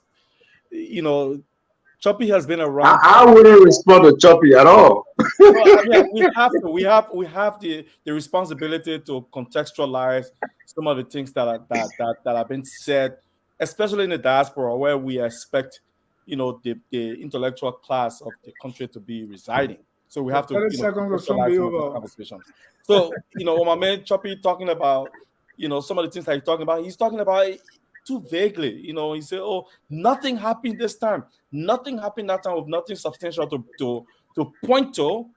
Then it comes right back to the same old CDC politics of just saying nothing has happened, just like Weah did. He came back to the country after 48 days to say, if you see this construction here, Alewon did it. If you see the other construction, I mean, you can't be the president and be that myopic in the way you present your evidence of development. People are really struggling. He didn't want build ministerial complex. It's sad for the president to be owning things that he has not done anything about. And surrogates like Choppy has come on, this kind of platform to come and just use wild, false interpretation of the facts. That's how I'll call it. Thank you. We're not going to our phone line. Immediate, so we're not hearing. No, but let me Let's go move with on. that 30 seconds because No, We only got 1 minute let, now, boss. let me bring in the colors. Yes, quickly. Let me bring in the colors. I don't want the man to come back and then we Thank keep you. going I'll back have and to forth. come back. Yeah. Let me bring in the colors. Here are the colors we have: Jonathan Tyre, G.S. Kemo, Kasali Double, Opa Dwalo, James Lassa, Kalebo Gongloe, Harrison Paul, and Josh Toto. That's the order they will be called in. That's a long list, and That's very a familiar very long names on that list. That's a tall list. So we have the first person. You have 1 minute or less. Jonathan Dulake, go ahead, sir. Thank you so very kindly, Dennis. Firstly, I would think that the issue of collaboration will not be a conversation all of the time because President Weah did not amalgamate all of the opposition fighters in order to win 2017. And there have been no point in our history that all of the political parties have been amalgamated in order to win an election. So we'll be delaying our time on it. The second thing is Weah is running on nothing. Weah is running on excess baggage or people who have not taken pay for water in 0 or months. Mega staff, Ministry of Information staff who have been demonstrated. Lady staff who have not been paid appropriately. Hospitals that are built without medicine and not functioning properly. So what is the conversation about now? It is about likability that Weah and Cummings are defeated. It is about building on the gullibility of our people or on the vulnerability of our people. Thank you. Against this background, Mr. Cummings, lastly, Mr. Cummings has thought that these are things that are taken away from our people, and the best way to engage them is to meeting them where they are.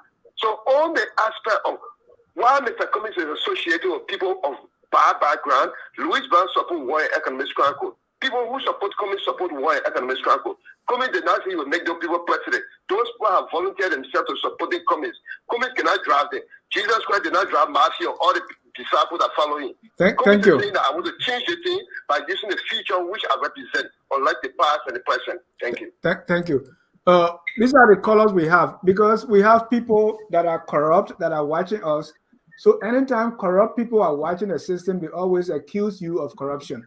We have a system here. The numbers you see, they are being lined up according to the time they came in. So you will see 17. Don't worry about that, Dennis. No. Let me address it because our system is so corrupt. So everybody believes everyone is corrupt. So let me put on the screen how the people came in, and this is how we are calling them. Just want to point that out. There's a lot of corruption in our midst, and so we have to be very honest. Let me go to the next color, and that's G.S. Kemo. G.S. Kemo, you're live.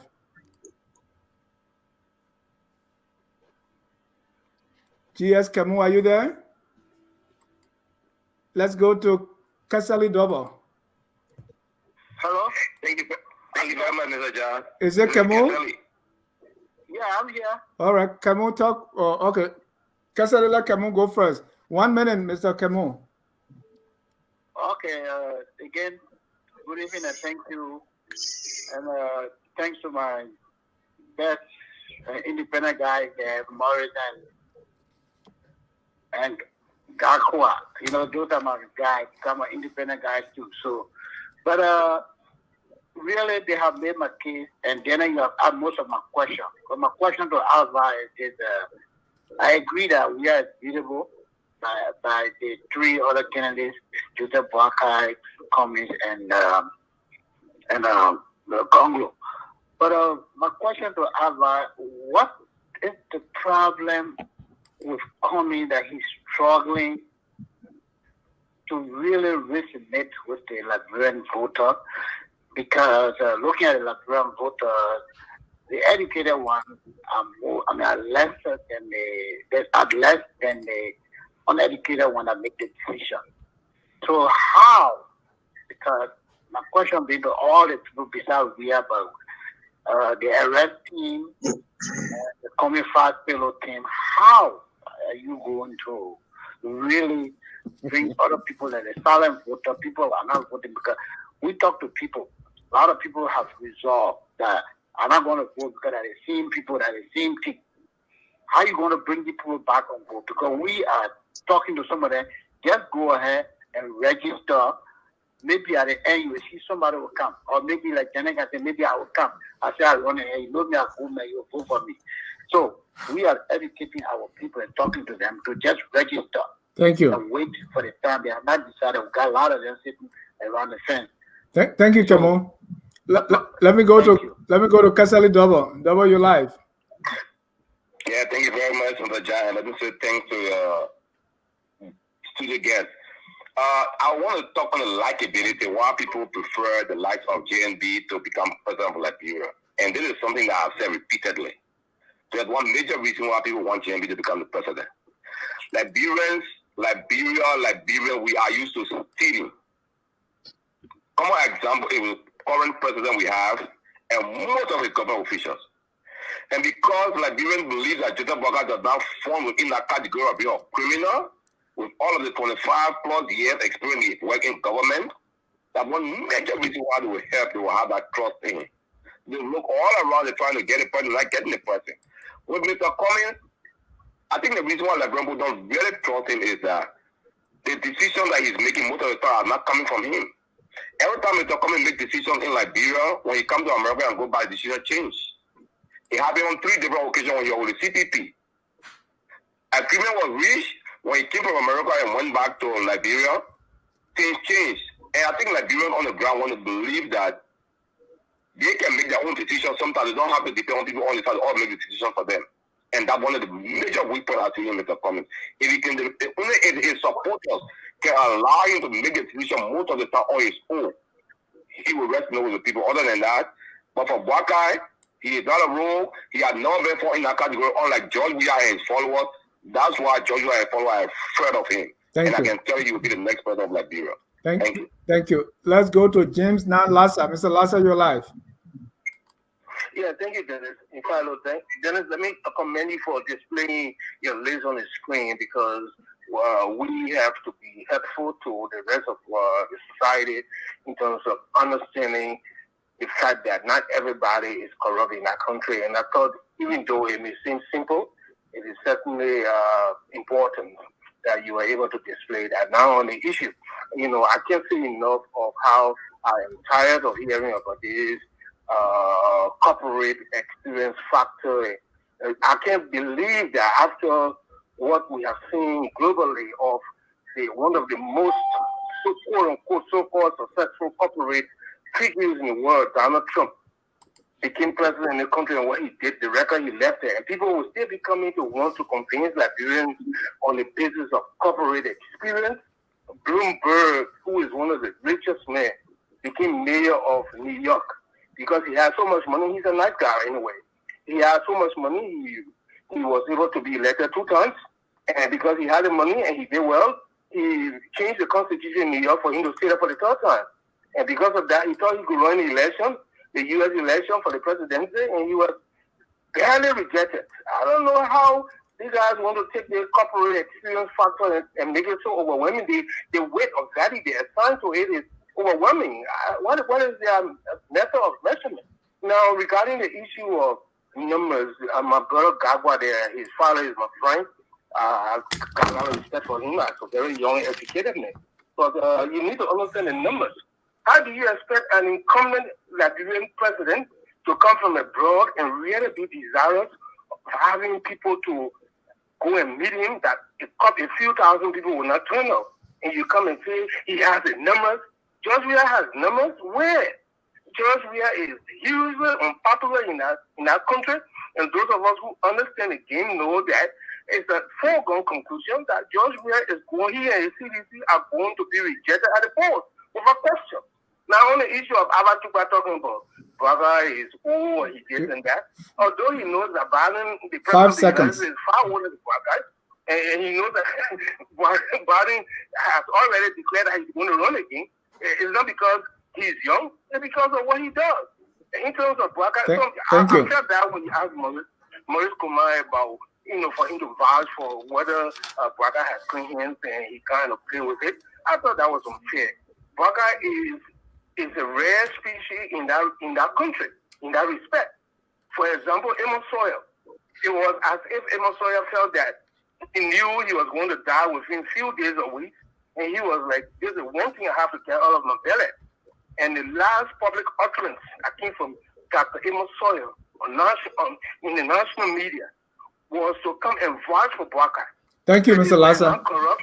I appointed him. I'm just saying this, but then we are trying to make it. I've been listening to the show the whole day. I know. I'm making statements that cannot be supported. Let me just start by saying that Boakai is bound to win the election from all indications, and the only thing that can stop Boakai from winning will be natural causes. And if that happens, Gongloe for me is the insurance policy, so that there can be a substitute for Boakai. Other than that, Boakai will never happen. Thank you very much. Thank you. Let me go to Mr. Kalebo Gongloe. Mr. Gongloe, you're live. Well, yeah, Dennis, thank you. Am I live? Yes, sir. Okay, thank you. I just want to make a few points. I'm not going to be long. First, I want to start with the panelists, the different claims they have made. Those of who come to listen to you guys, we expect you guys to also show respect to us. If you sit on a show and try to mislead your audience, I think that's disrespectful to them. And I've seen a couple of panels have made statements that are factually incorrect. So take for example the question of education. We can put that. I'm in opposition. Weah is not performing, but it cannot be one of the issues we put on Weah feet. Liberian education system has been what it is today. It's just declining. Yes, the government of the day can stop it, but hey, Honor Ellen Johnson said, hey, it was a thing. She called it was a mess. I taught my 2.5 for 4 years. That building, always bring that. Honor Ellen was never painted. Honor Weah has not. So what point is that? On Weah alone. Science College, the building at the Fender campus, even the FQ building of late, Weah did something about that. But true, for 12 years on Ellen, all the buildings were still carrying the Bula marks. Okay, nothing was done about that. So there are a couple of stuff that we have to be very honest about. There are so many issues that Weah is handling very wrongly that we can take issue on that. When we come to a public forum, we should come with honesty to discuss the issue. Thank you. For example, I was teaching at the University of Liberia when Weah declared free education. Let's debate that issue. It was one of the most dangerous backward policies Weah announced to give tuition-free education at the University of Liberia. I spent 2 years teaching without one educational supply given me in the classroom as a teacher. Yes, I was working as a contractor on a project. I was being well paid outside the university, but so I was giving my time there. So I was bringing resources from a project to my students at the university to help them learn. I was bringing a textbook, making photocopies in my office, giving it to them free. Wrap up, Mr. Gongloe. The University of Liberia has no resource in the classroom. They only provide what basic salaries and gasoline and whatever. But in terms of providing resources for teachers, for students, no. Weah government does not do any of those things. So was that a good policy? We can discuss that if you did it with wealthy country like Nigeria trying free education and failing at the tertiary level. We can debate those issues. So for me, that's a point I just wanted to make in the passing. Thank you. When we come on this platform, we must give the issue as is, not to politicize it, not to give half truth about it. I say you're going to be short. Thank you. Let me go to our next caller. That's Paul. Mr. Paul, you're live. Mr. Paul, if you're not there, we go to Judge Toto. Dr. Toto, go ahead. Yeah, Dennis, thank you so much. And let me greet the gentleman in the studio.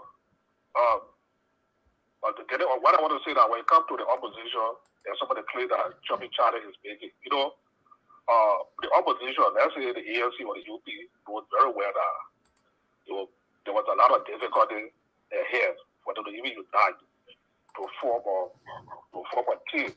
But they went into it and see that difficulty, they mess everything up. Now they are giving the opposition citizens that, or let's say we are a little bit of urge. Look at Chubby Charlie is struggling very hard to sell Weah. There are so many, it's very difficult to sell Weah for even a second term to be president for Liberia. If you look at all the economic or indicators that are out there, if you try to measure it, the government hasn't done nothing. If you look at the GDP per capita of Liberia right now, it's very bad for a country or a population of 5 million. We don't know the new census report where that come from. It's just so bad. If you look at the inflation, the direct foreign investment, all the things that, if you look at the import index capital for Liberia, it's just so bad. Like as I was saying, some of the kids in Liberia go to school today. That's not go to school again. Why are they import capital? Why we building for the next generation? What it is for the real other president we are at. And Chubby Charlie there sitting there to defend the president for second term. It's kind of very wrong, you know. Thank you. We have still Liberian people, big way that he doesn't even deserve to go for a second term. We should all gang up, whether the opposition or that, to get we are out. Say gang up. The opposition is struggling, but believe that so that they work on the opposition plan, we are be out. Thank you, Dr. Toto. Let me go back to Mr. Paul. Justice Paul, go ahead. You're live. Yeah, thank you, Dennis. Thank you for taking my call. So, one thing Judge Weah and Mr. Boakai share in common, is false narrative.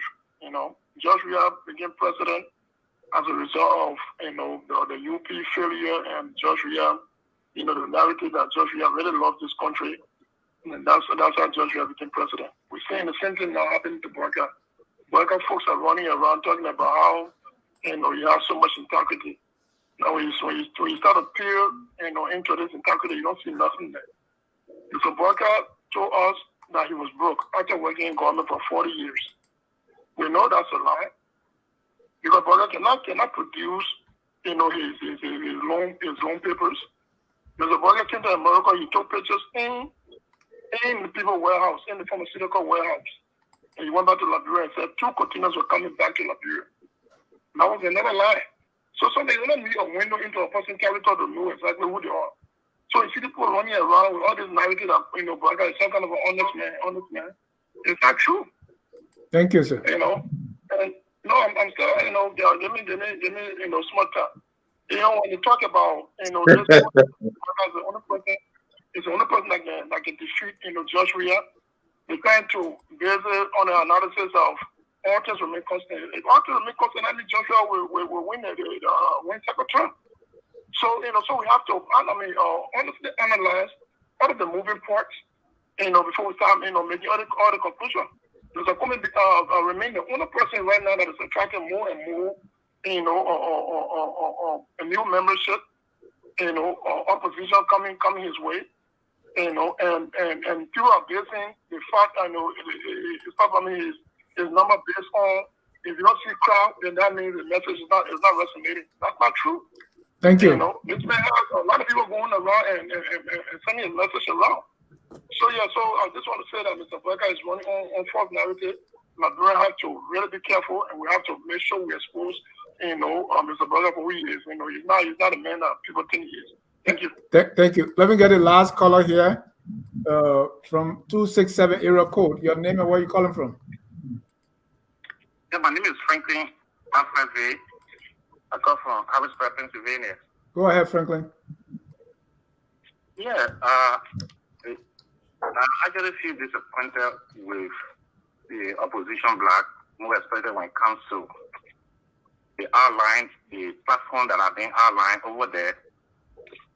There's no one person that wants to solve Nigeria's problem that begins with agriculture. No way.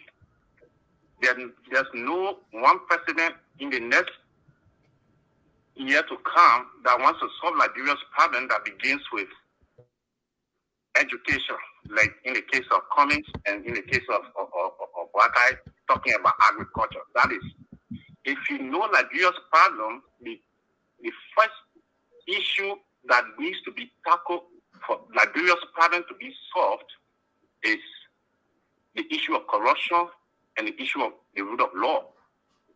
But everything is left out, and these guys are talking about arrest. Like they are talking something, I don't even understand that. Cannot solve Liberia's problem.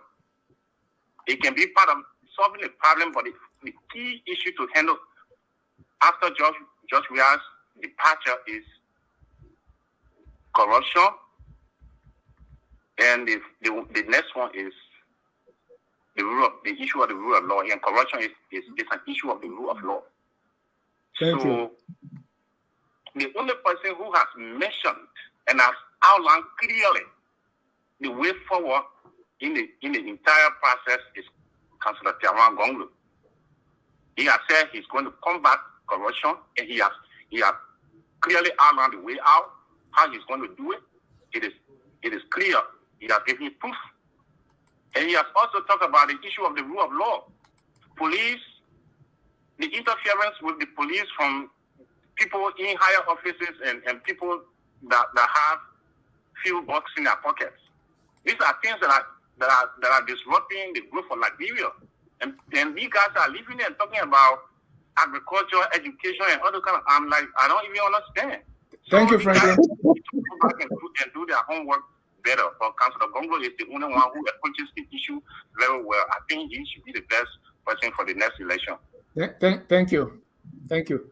Gentlemen, we're going to go around the room for your response to the caller, starting with Aliyu, Isaac, Choppy, Morris, and Robert. Okay. Well, I want to tackle the statement from the guy who, I like to say, self-proclaimed professor at the University of Liberia, who accused us of putting the entire blame for our educational problem on George Weah. I haven't heard anybody. Aliyu, the caller has gone. He didn't say he was what do you mean self-proclaimed professor? Yeah, but I'm the one saying, I didn't say he said it. I said, he said he was teaching. That's Kalebo Gongloe. He actually taught at the university. So address him as such. Okay. The guy who claimed, okay, no one's in there, but the guy who claimed to have taught the University of Liberia,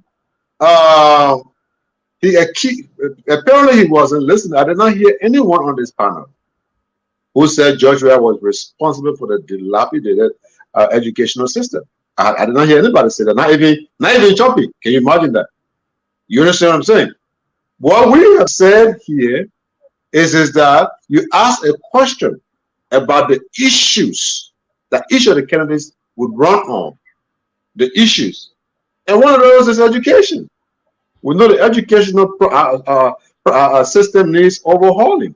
We know that. We need to digitize, even at the high school level. Our high schools, at this time in age, doesn't even have libraries for the schools, middle school or junior high school.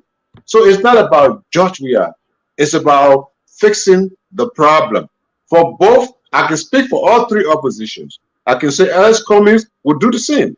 I can say Taiwan Gongloe would do the same. I know George Weah is an underachiever. There's no way he can ever come close to doing anything as such. So that's what we were talking about, Mr. I don't know your last name again, but we did not say that George Weah was responsible for the dilapidated educational system.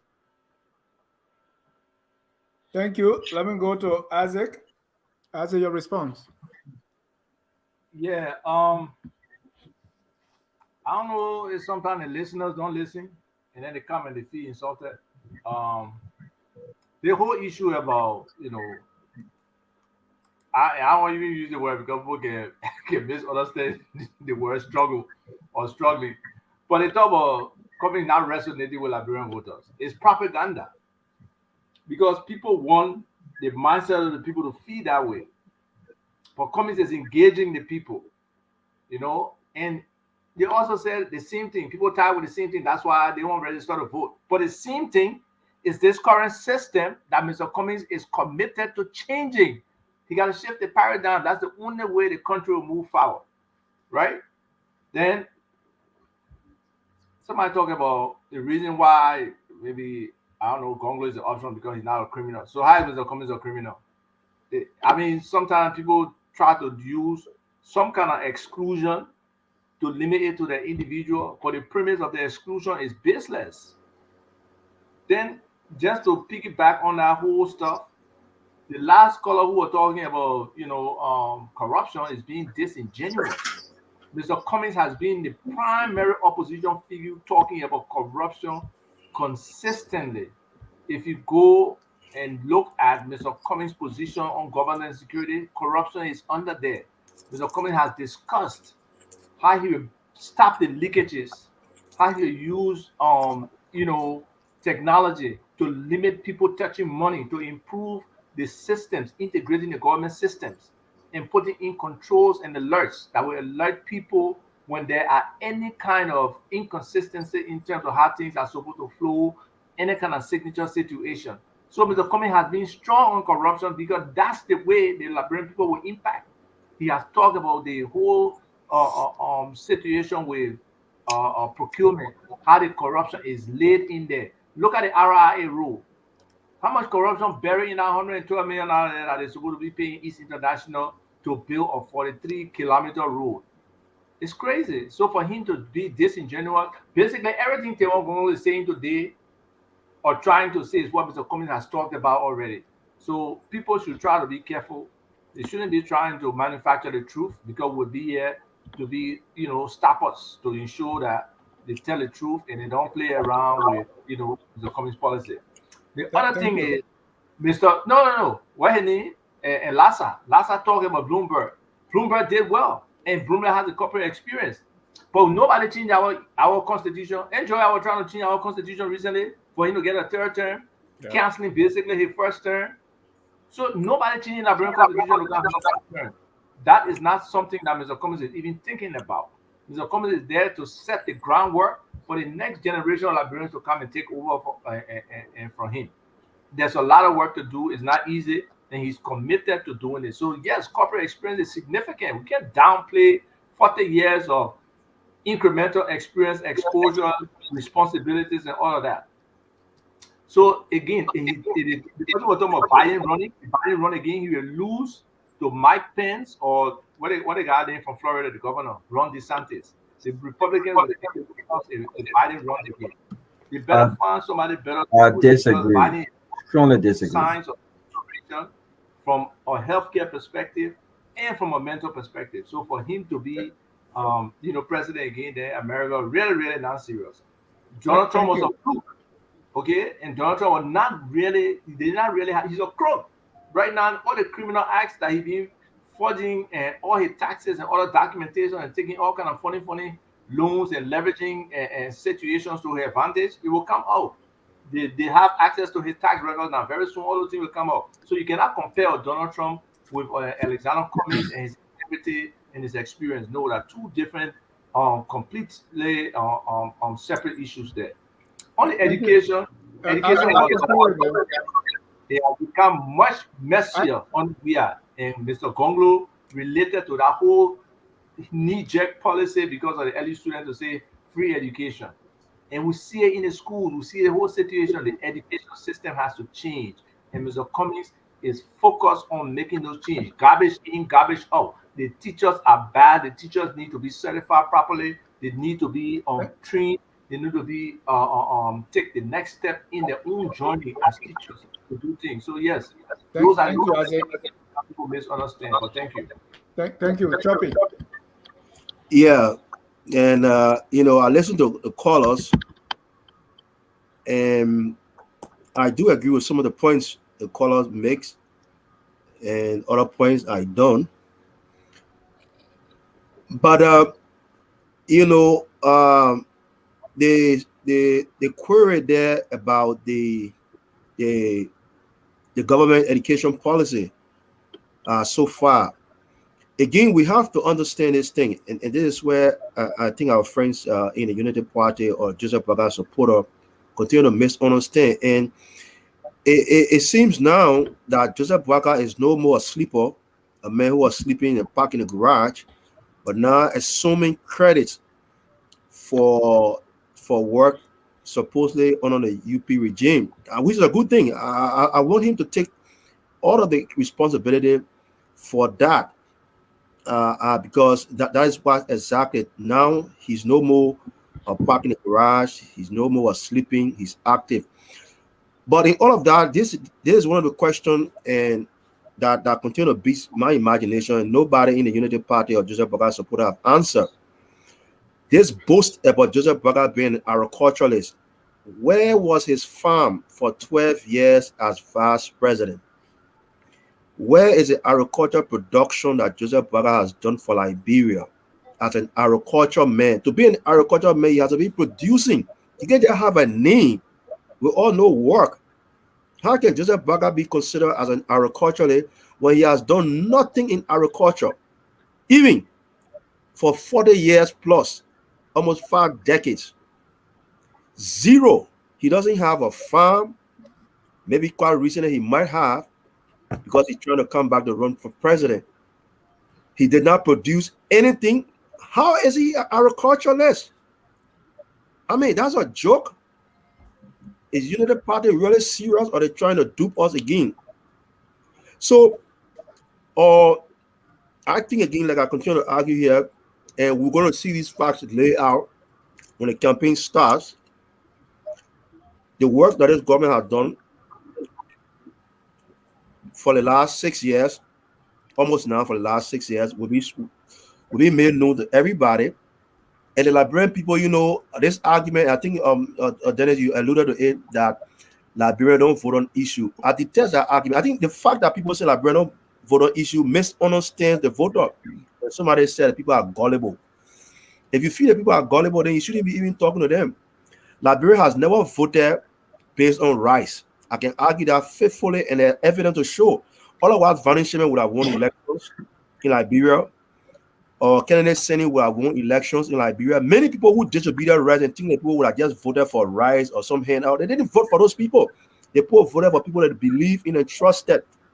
Liberians do not vote for food or T-shirt or money or candy or whatever.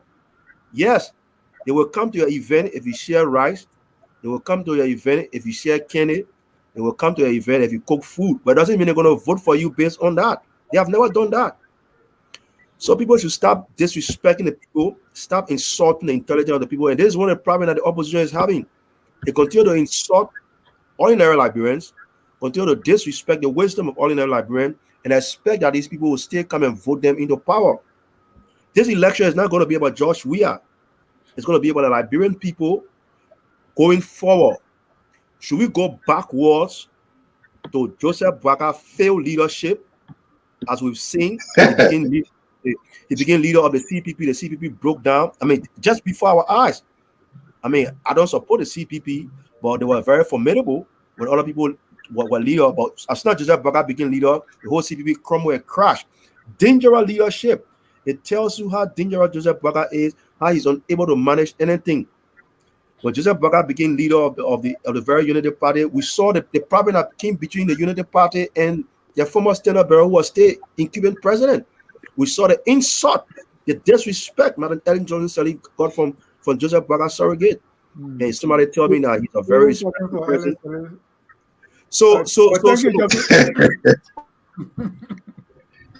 Choppy is now an Ellen advocate. That's good. Thank you, Choppy. Choppy is frozen. Let me go to you, Morris. So I wanted to speak to a few things, right? The claims that Caleb was making, I wanted to respond to that. He's right that when we come on to this kind of platform, it's really important for us to be very careful with the information that we provide, because it's a sort of respect that we're giving to those that are paying attention to us. So I do share that view. However, the claims that he make about education completely failing under Ellen, and we are just inherited that failure, I'd like to challenge that and push him a little bit, because the truth of the matter is that if you look at the data, and he's a data guy, I know him very well, we speak a lot of time. If you look at the data on the access to education in 2005 when President Sirleaf took over versus the access to education in 2017 when she took over, that number would not tell you that she actually failed in that area. When you look at the number of passing rate of students between 2005 and 2017, that data will also tell you that is not true of what Kelebo is saying. So we need to be honest with the things that we say, especially when we are giving this kind of platform. I also wanted to speak to one last side. He was speaking also. He was basically saying that because the presidents were giving to Trump, and Trump is a businessman, and he failed, so that means don't give a. Abraham Lincoln, for heaven's sake, the 16th president of America, was a businessman also. So you can take one isolated case and make an argument around that. It's a faulty analogy you're making. You have to think about it in a holistic fashion. Think about all of the business people that are being leaders in the different countries. That's what I trying to waste Dennis time. I just take one important one. I thought it was a bad way that he put it. And then I think one of the callers was talking about how all of the things that we're saying, it doesn't make any sense because we're not talking about corruption as a primary means of fixing the country. I mean, there's no way, even with Councillor Gongloe idea of fixing corruption, there's no way you can eliminate corruption. Is a systemic issue in Liberia. It's not just in public office. It's all across the society. The society is morally bankrupt. It's hard to say it, but it's the fact. When you say it, people get upset. But the society don't have the morals to fix itself. So yes, we need the leaders to fix it. But for that corruption issue to be fixed, you need an army of change makers. You need people that from all different spectrum of society, even within the mosque and the churches, to fix that corruption issue. Because when you start fixing it in those smaller societies, then the output of that will translate into public office. And I think that's, those are the things that I wanted to address. Thank you again for the opportunity. Thank you. Mr. Gagwa. I will start with Morris. I don't want to act like, and I concur with the gentleman, we should show some respect and speak to the issue factually when we are choosing to analyze these issues. But let me start with Morris, though. In 2013, you was talking about these numbers on the LN, the education system. Look, the fact of the matter is, it's gotten worse now, but you can't point to a level of success under Ellen Jones' lead over the 12 years. She herself admitted to the fact that she didn't do well. In 2013, 25,000 Liberian students failed the University of Liberia entrance exam. 25,000. It was a clear indicative of a failed educational system in our country. In 2016, out of 4,200 Liberian students sat for the West Africa exam, they only were able to pass the exam. Look, what we've and so I agree with the caller, and I agree with you to some extent. Until Robert, so you give one indicator. I gave you 3 indicators. You give one, and now you're saying that because of your one indicator, everything passes. No. I'm not. That's what I'm saying. I am saying is, we have got to admit there was some progress made. I'm not going to be That's like Butcher and say there was no progress made. There was some progress made, but again, not at the level we expected, or not at the level. But that's a different argument, Raul. We're not. That perception thing there now. I hope you protect me. I like the conversation, but I hope you protect me, man. But listen here. The point that I'm making is we have some serious systemic issues in our country. Right, Robert, that point is clear. We have some serious systemic issues in our country on all fronts. When it comes to healthcare, when it comes to creation of jobs, when it comes to education, when it comes to all of these different key sectors. And in order for us to fix that, we have got to first change that system. We've got to change that system. Your friend's support is rooting for you. My brother, I'm not sure why you even hollered at George Lobo. George Lobo is a distraction. And his goal with that comment is to distract me. That's why I'm not responding to it. So let George Lobo listen to the analysis. And if he wants to come on the platform to also discuss the issue that we had before, I'm willing for us to do that. Thank you, Robert. We have 7 minutes. I ain't finished. But you got all the minute. Yeah, but you leave the whole topic. You go to John Lobo. We're not waiting for all that. Why did I put that John Lobo? But let me close on the thought. John Lobo rooting for you. That's why I just wanted to say somebody got your back. Let me close on this thought, my brother. I think that this election is consequential. I think this is a very, very important. We'll come to your closing and you can make that point. I think no to the callers. I think this is Okay. a consequential election, but I also think that again we've got to be realistic when we speak about all of these different issues in Liberia. It's not about one party. It's not about Ellen did this, Joey didn't do this. This is what Cummings can do. This is what Boakai can do. But we've got to be realistic and sell a realistic hope with a plan to Liberians, or else we're going to set another expectation. Even if George Weah is not reelected, and we're going to be back singing the same song 2 years later or 6 years later. Thank you. Thank you so much. I want to thank all of you for coming tonight and debating the issues. Always home of debate right here, focus on Liberia. I want to thank our viewers also for joining us.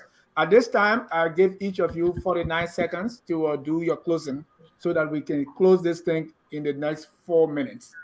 Let me start with Isaac, Aliyu, Choppy, Robert, and Morris. Thank you. From all indication here, and we can just see from the expression on Choppy Charlie face that Weah is a dead man. Okay, so so we got our one clear.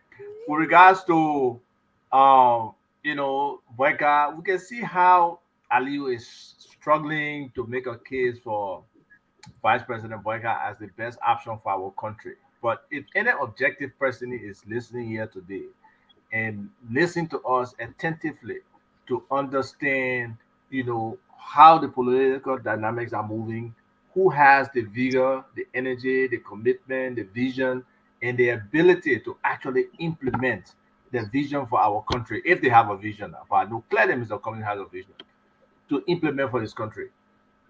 It's none other than Alexander B. Cummings. He has consistently articulated what he stands for. His stance on corruption is very clear. For somebody to come and say Mr. Cummings ain't talk about corruption are just disingenuous, because he has consistently been hitting the stealing and the corruption in this particular government. He is actually the only one, the rabbi said, who speaks on the issues and speaks directly to the issues that's happening with the people of Liberia. So if they want somebody who really stands for them, has the ability to articulate their issues and let it resonate with them, they need to connect more with Mr. Cummings. That propaganda about Mr. Cummings doesn't connect with the people, that's a fallacy. Thank you. The fact of the matter is, a lot of people don't want to come public and express what their position is. And we know a significant majority of our population has not participated in the elections. If you look at the number of voters from 2020, I think it was 2.4376 thousand, 2.4376 million. It's going to another 200,000-300,000. So we have 2.8, 2.9 million people who will register if they do it right now. Not like the census were big here, because the census they said that 4.4 million people right now, which is a joke. Thank you, Isaac. Can I close? I gotta go. Can I close real quick? I gotta go. Look at it. Please. No, you're not gonna work now. Go ahead, close. No, I gotta get my folks. I'm at work. I gotta get my folks out. But look, it was a great show. Thanks to Morris, Ava, Aliyu, Chupi, Dennis. Chupi, set up. Great show, man, and it's always great to be. It's always great to be in the midst of you guys. I know many of you personally. I know Dennis will live in Atlanta personally. I know Morris personally. Ava is my brother. I have not met Aliyu. Neither have I met Banjo. But great discussions. Just one thing I want to say: we have got to, as Liberians, regardless of which party you affiliate with, I think we have got to understand that Liberia is the only country that we have. We must continue to encourage a peaceful election process. We must continue to understand that the best way to succeed George Weah is through a democratic process, which is through the a ballot box. There is absolutely no other way. And we must continue to do so peacefully, orderly, legally, and democratically. God bless you. Thank you, Robert. Aliyu.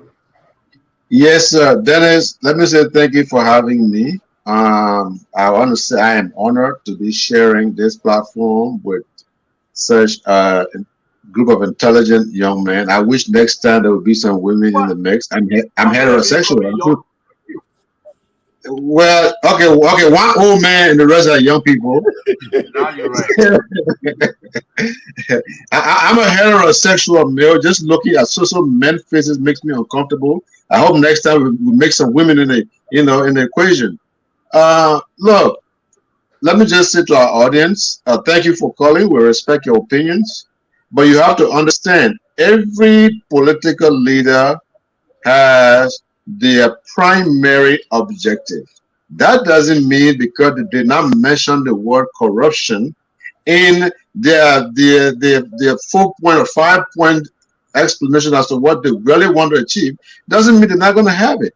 There are all of these agencies established to fight corruption. They're going to be functional.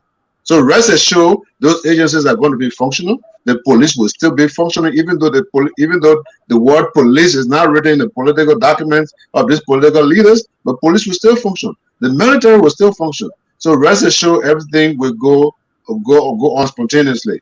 Let me just say this to our Liberian people. This upcoming election is about your future. It's about the life of your children and the unborn children and your unborn children. If you want to play gamble, I suggest you go to Las Vegas. But if you're looking for tangible, then choose the person who has the proven record. We made the same mistake in 2017. We chose George Weah because we felt that we wanted to try. And we have realized that the try and error method is a risk that we will pay for the next 20-25 years to come. If you want to repeat this, then go for Ellis Cummings. But if you want to be sure, if you really want to be sure of development, then go for Joseph Yuma Boakai. He has the proven record. Thank you. Thank you. Choppy. Well, I do agree the next elections will be about the next generation of Liberians, the future. And because of that, we cannot be looking backwards to people who have failed, who have a proven record of failure. For 50 I'm glad years, you're talking about Joe Weah that way. For 50 years, Joseph Boakai has been in the public service with no achievement. 50 years. He has zero achievement. He has no record of any success.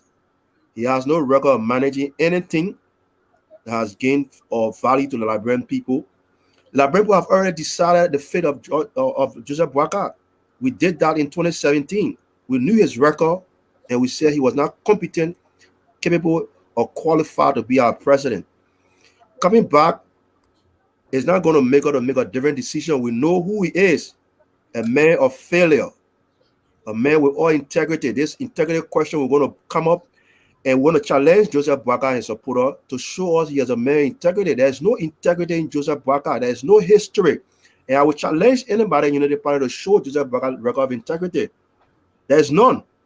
It's just a myth talking about integrity.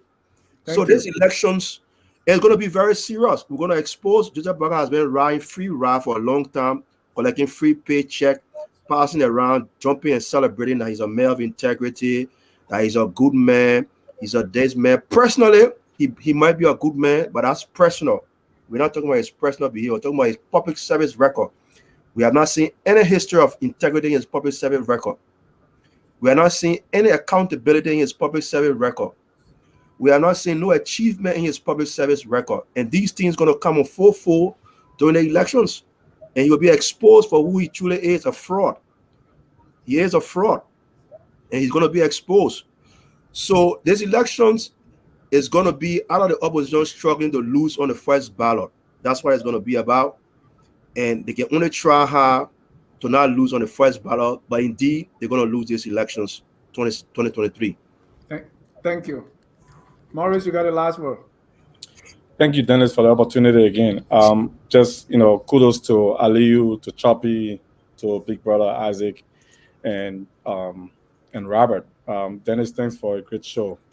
Always fascinating to share the platform with you guys, and hopefully, sometime in the future we'll keep coming around to sharpen the debate and encourage our people to participate in a pluralistic democratic process that will usher in a leader that will, be more of a service to the people and not of themselves. Hopefully, my wife will give me a chance to go to Liberia and campaign. Hopefully, we can join this process sometime and participate. We don't know yet. We're still looking around to see, who the most viable candidate. He good, my man. But we'll take a side. Once we take a side, we'll go on the ground. We'll sharpen the debate. Thank you. Thank you so much. Thank you, guys, for availing yourself tonight to discuss Liberia.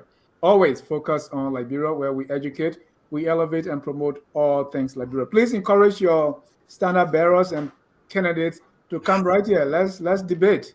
It's better for us to debate than to fight. On that note, we're going to close with our song that says, "We are all Liberians." Thanks to our viewers and even those who will watch later. Good night and God bless you. We are Liberians. Liberia is our